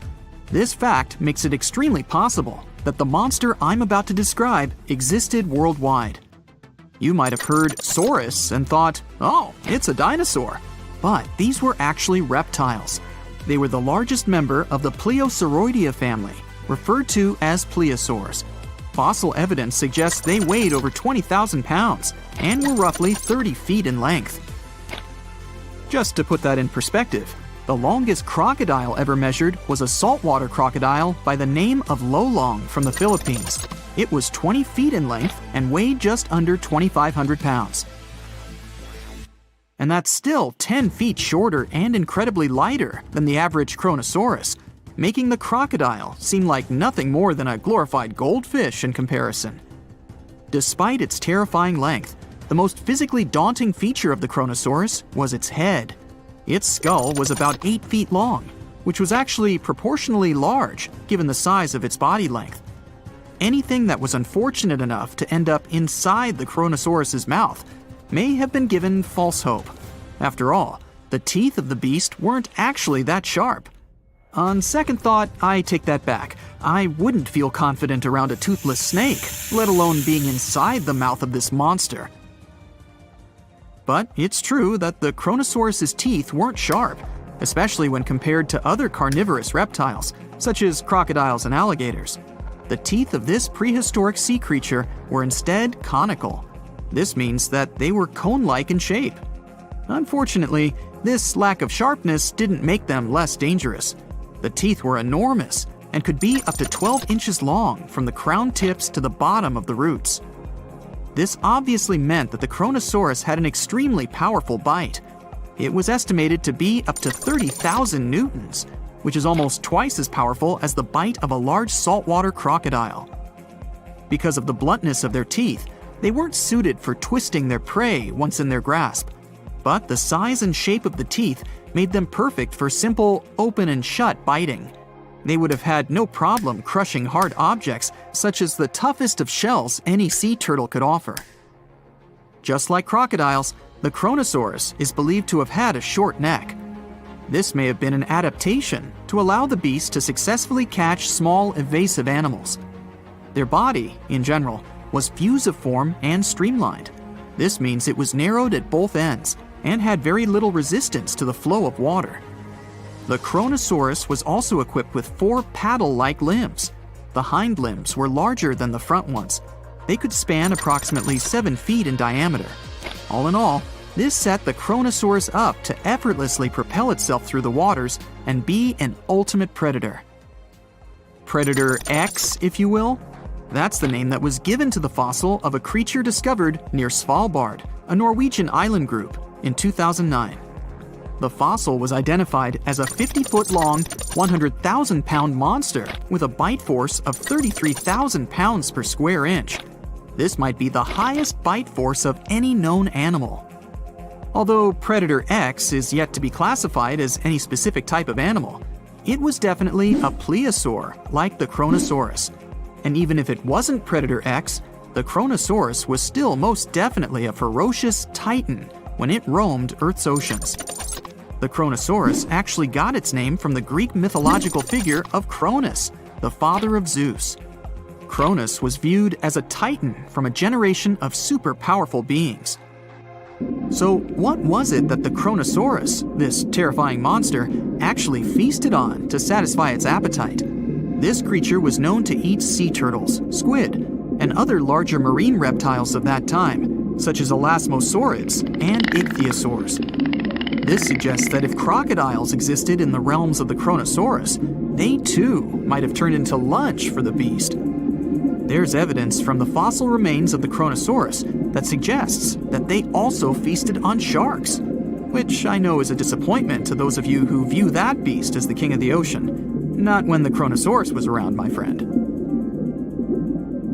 In any case, grounding all kinds of food into small pieces to help digest them would have been difficult without small teeth. This explains the presence of rounded stones found in many of the remains of these sea creatures. Researchers believe these stones may have been swallowed to control buoyancy or to help process food. It's also entirely possible they were accidentally swallowed while feeding on other animals from the seafloor. As if the Kronosaurus even needed to be a meanie with its already existing power and size, there's also evidence to suggest that it indeed might have been. It turns out that after using all its impressive attributes to catch its dinner, the Kronosaurus first liked to play with its food, like a cat does with a mouse. I guess since the hunt was so easy for them, they needed to get their fun from somewhere else. Well, I think now you should have a good idea about these creatures. So let's ask ourselves what it would be like if they were still around today. And by the way, why aren't they? Well, the Kronosaurus was completely finished off by the same KT meteor that took out the dinosaurs 66 million years ago. But even before this catastrophic event, they were coming under increased pressure from an even bigger and more vicious family of carnivorous marine reptiles known as mosasaurs. You can't always be a top dog, I guess, or rather, top marine reptile. But what if this never happened, and they were still roaming Earth? Well, this might be obvious, but can you imagine what kind of impact that would have on sea tourism? Based on the impact that famous movies about sharks and killer whales had, what do you think the presence of a Kronosaurus in the ocean would do to beaches? The very creature that would eat sharks and whales for breakfast. Beaches would certainly become a great place to go for a quiet walk, because nobody else would even be there. And what about such activities as boating, surfing, and scuba diving? You think anyone would dare try them, knowing that this 30-foot beast could be lurking beneath them? Let's give humans some credit and assume most of them wouldn't. This would cripple the global sea tourism industry, which is responsible for earning roughly $143 billion every year. Just to make sure this shocking point hits home, the most expensive yacht to ever roam the ocean was called the History Supreme. Its master bedroom was believed to have a statue made of T-Rex's bone and a wall made of meteorite rocks, as well as a 24-karat gold panoramic wall aquarium. Anyway, this yacht was worth nearly $5 billion, meaning you could buy 38 of them with the money lost in potential damages to sea tourism caused by the Kronosaurus. I'm sure that the yacht's owner was happy the beast never made an appearance in their luxurious aquarium. So luxurious, in fact, that some people believe the History Supreme, reportedly owned by some business genius from Malaysia, never even existed. Rumor has it that it was simply an elaborate hoax fabricated by the supposed designer. Anyway, I don't think the trouble would just stop there. People could actually be in serious danger, regardless of being near the ocean or not. No, I'm not about to tell you that this thing would grow legs, adapt to living on land, and start picking us off one by one. At least, I hope not. I'm just going to point out the damage that the Kronosaurus would inflict through its devastating impact on sea trade. In America, ocean transit accounts for 76% of national trade. On top of this, more than 100 vital pharmaceutical products originate in the sea. I'll also state the obvious and point out that the ocean is a huge food source for us humans. The presence of the Kronosaurus could have a great impact on our relationship with the ocean, something we usually take for granted. The ocean is one of the most incredible places on Earth. It's not only beautiful, but also dangerous. We all know about sharks, huge octopuses, heavy storms, and the Bermuda Triangle. But there's something more terrifying and more dangerous than all of these things. I'm talking about rogue waves. The 4-passenger yacht Mignonette is sailing through the Cape of Good Hope in southern Africa. A storm blows through, but the yacht successfully survives it. By evening, the wind has completely subsided. The sea is calm. The team, tired after the storm, is going to rest. At this moment, seemingly out of nowhere, a 39-foot wave appears and crashes over the yacht with terrifying force. The yacht succumbs and sinks. Thankfully, the passengers escape in a lifeboat. For the next 24 days, they drift on the open sea until they're picked up by a passing ship. No one believed the stories of the surviving passengers about a huge wave. This story isn't a plot from a thriller movie, but a real event that occurred on July 5, 1884. Now imagine that you're sailing on a modern yacht in the open sea. The sun is shining brightly, there's not a single cloud. The sea is crystal clear and calm. What could be better than a vacation like this? Suddenly, you hear a very loud hum. In 2 to 3 seconds, a huge 33-foot wave appears from the calm surface of the sea and crashes into your yacht. Fortunately, the ship manages to stay afloat, and the wave disappears as suddenly as it appeared. This is also a real case that happened to the owner of the Calaran yacht on June 17, 2018. These waves have different names: white, rogue, wandering, monster. The French call them a bad joke. Unfortunately, there's nothing to laugh at. A meeting with such a wave usually ends with a sunken ship. Sirens, sea monsters, the anger of Poseidon. This is how people explain the appearance of massive waves in ancient times. Christopher Columbus was the first to write a note about a rogue wave as a natural phenomenon. In August 1498, his team explored the shores of West India, later America, when suddenly all of the crew members heard a deafening roar, and then a towering 88-foot wave appeared out of nowhere. Fortunately, the wave passed by, and Columbus went on his way. After that, a lot of reports were recorded about this phenomenon, but no one believed the sailors. Mermaids, kraken, and now monster waves? Come on, guys! This is the typical reaction to anyone claiming to have witnessed the nightmarish waves. Even when a 74-foot rogue wave suddenly fell on the British liner Queen Mary in 1942, the 15,000 people who lived to tell the tale were rarely taken seriously. Only in 1995 was the rogue wave officially recorded with special instruments. That day, an 85-foot wave hit the Norwegian gas platform Doppner. In order to study the nature of these waves, in 2000, the European Union created an international project called MaxWave. As part of this project, scientists launched 2 satellites to monitor the world's oceans. However, they ended up with more questions than answers. There's a special wave theory, according to which the larger the wave, the less likely it is to occur. MaxWave satellites managed to record waves up to 82 feet.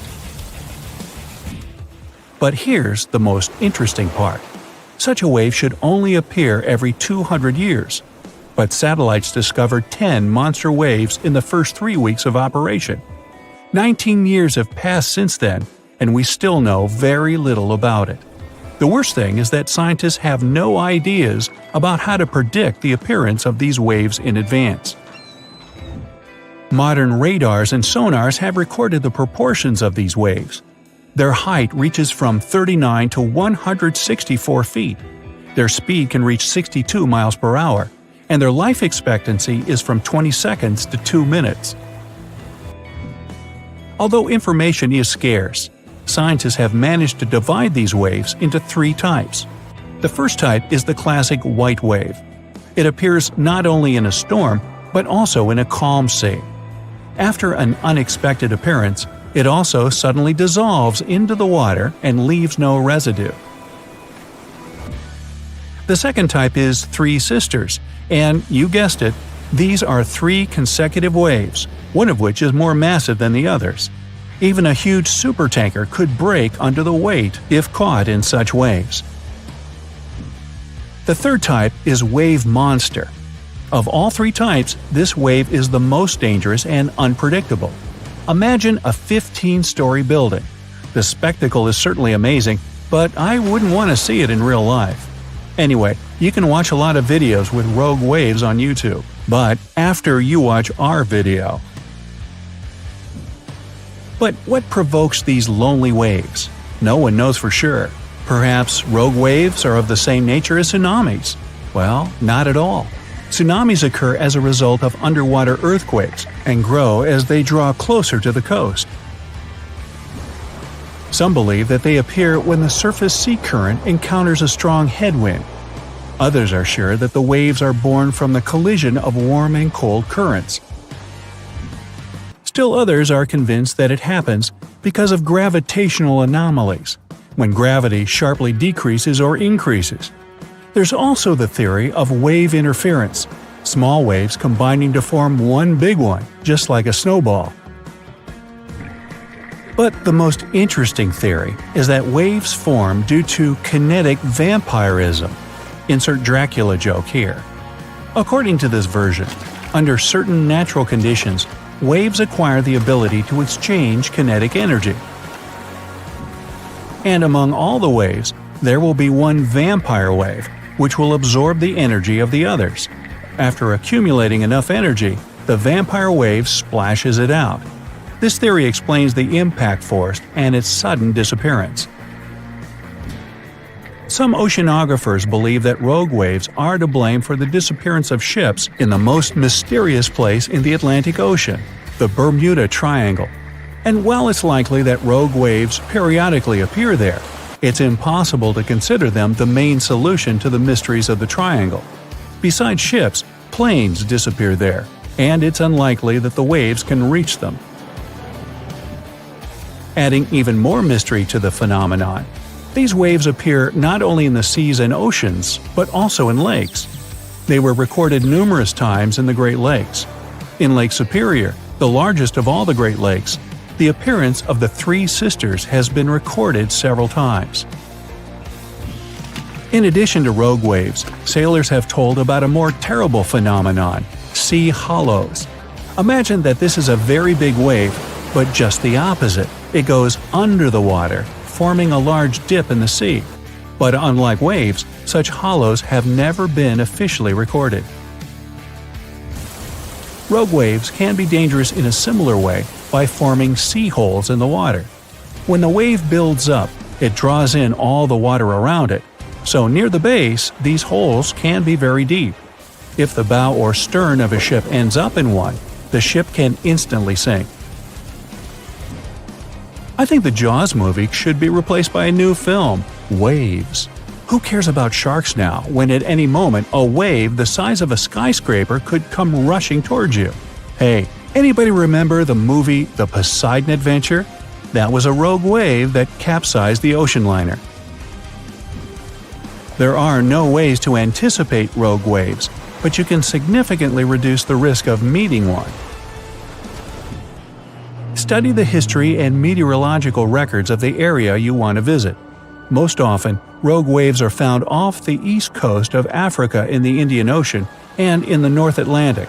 By the way, it was there in 1985 at the Fastnet Rock Lighthouse that the highest wave ever recorded was captured.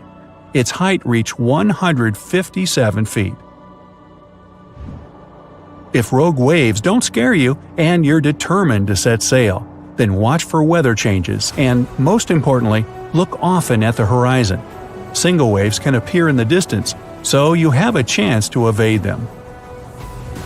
And if one narrowly misses sinking your boat, well, as it goes by, be sure to wave. A wanderer walking through a desert feels the scorching sun like never before. You can see him from afar thanks to his shining clothes. His long hoodie is covered with foil. It reflects sunlight and protects him from heat. The ground is so hot that shoe soles can melt on it. That's why the wanderer's boots are covered with heat-resistant material. A cloudless sky, barren land, and heat. But the wanderer is not in the desert. He's walking on the ocean's bottom. He doesn't know why this happened, but all the oceans on Earth dried up. It happened almost instantly, and even the greatest minds in the world don't know why. The wanderer knows only one thing. When it happened, his family was on the other side of the ocean. For several months, he's been traveling across this lifeless land, and he won't stop until he finds his family. The landscape around is spectacular.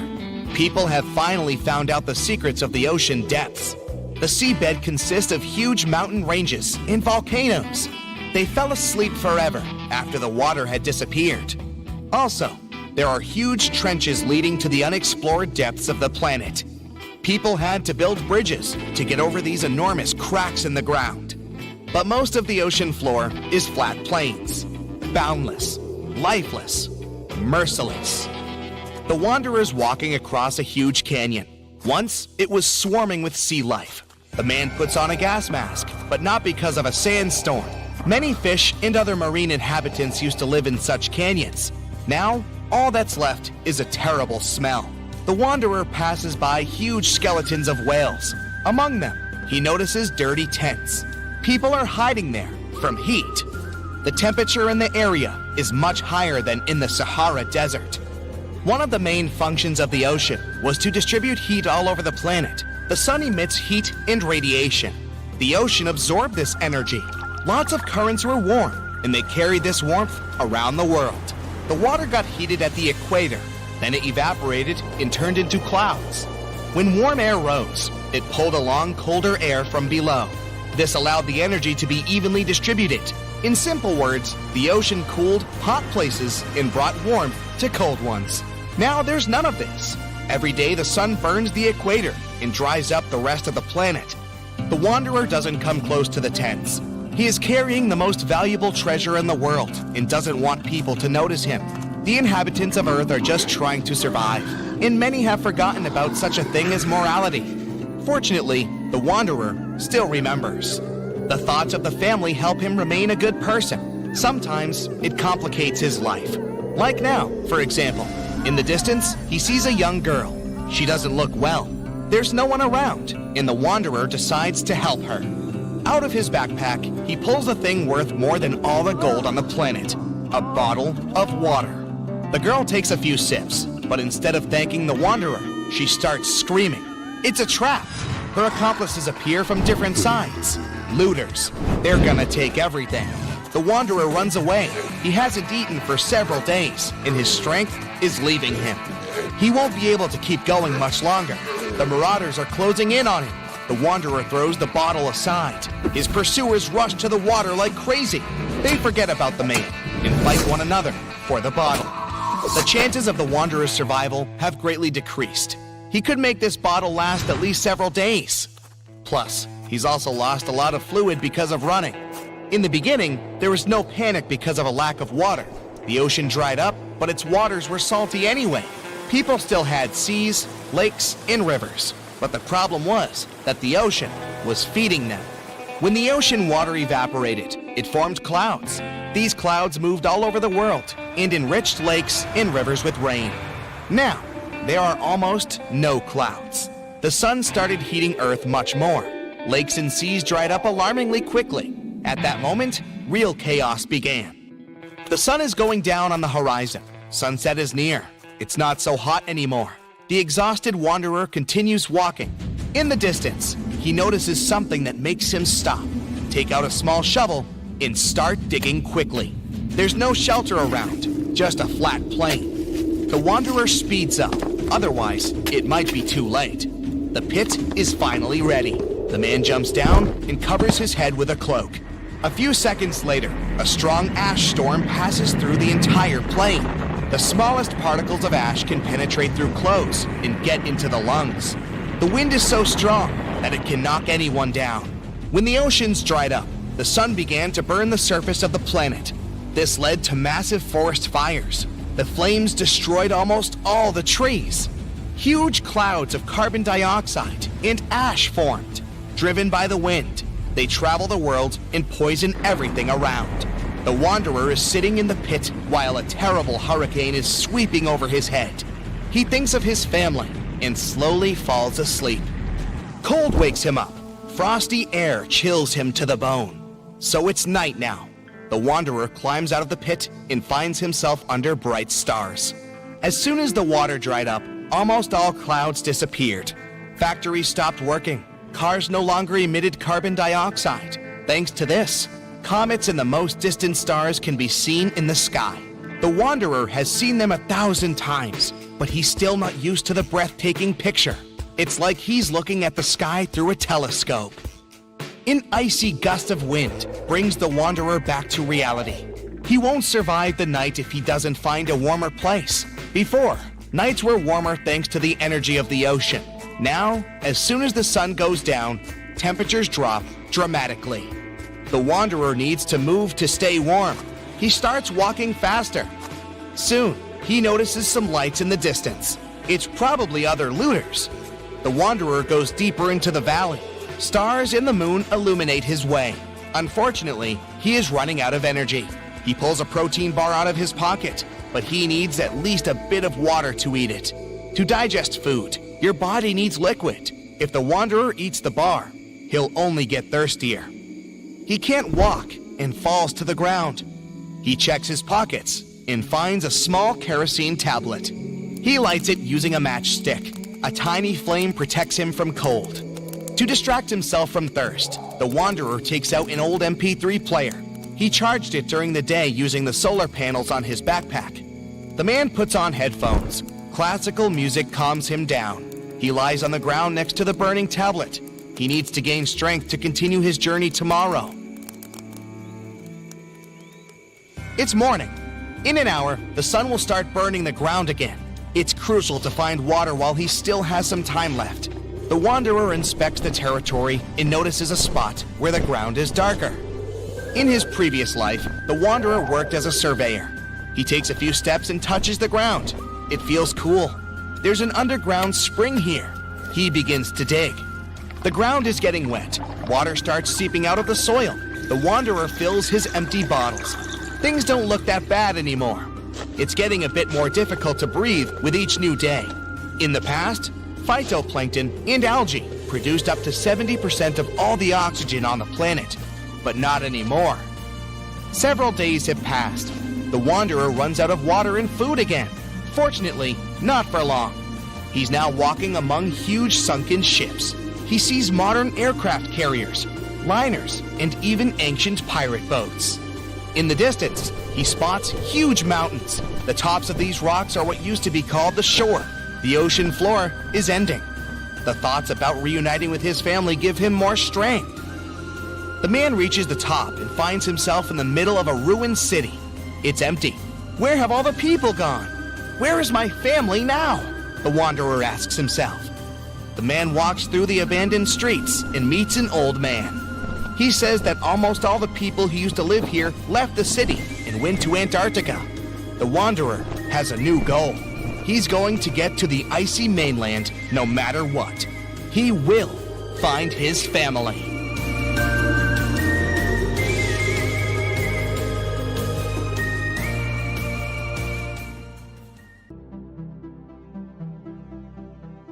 Back in 2018, the biggest active underwater eruption ever happened, at least the one that we could officially record. Scientists followed earthquakes that struck the area in the western Indian Ocean off Madagascar. Between 2018 and 2021, over 11,000 earthquakes struck a small island called Mariana between Madagascar and Mozambique. The strongest one had a magnitude of 5.9. Until then, this area had been pretty peaceful. There had only been 2 earthquakes recorded over 50 years. Along with regular earthquakes, there were also some unusual seismic hums, like earthquakes at pretty low frequencies, forming deep underground. People couldn't feel those hums at the surface, but researchers around the world discovered them and realized they were related to volcanic activity no one actually noticed coming. Something strange happened.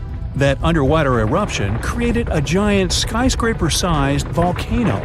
This new underwater volcano turned out to be around 1.5 times the height of One World Trade Center in New York, and almost 10 times bigger than the Statue of Liberty.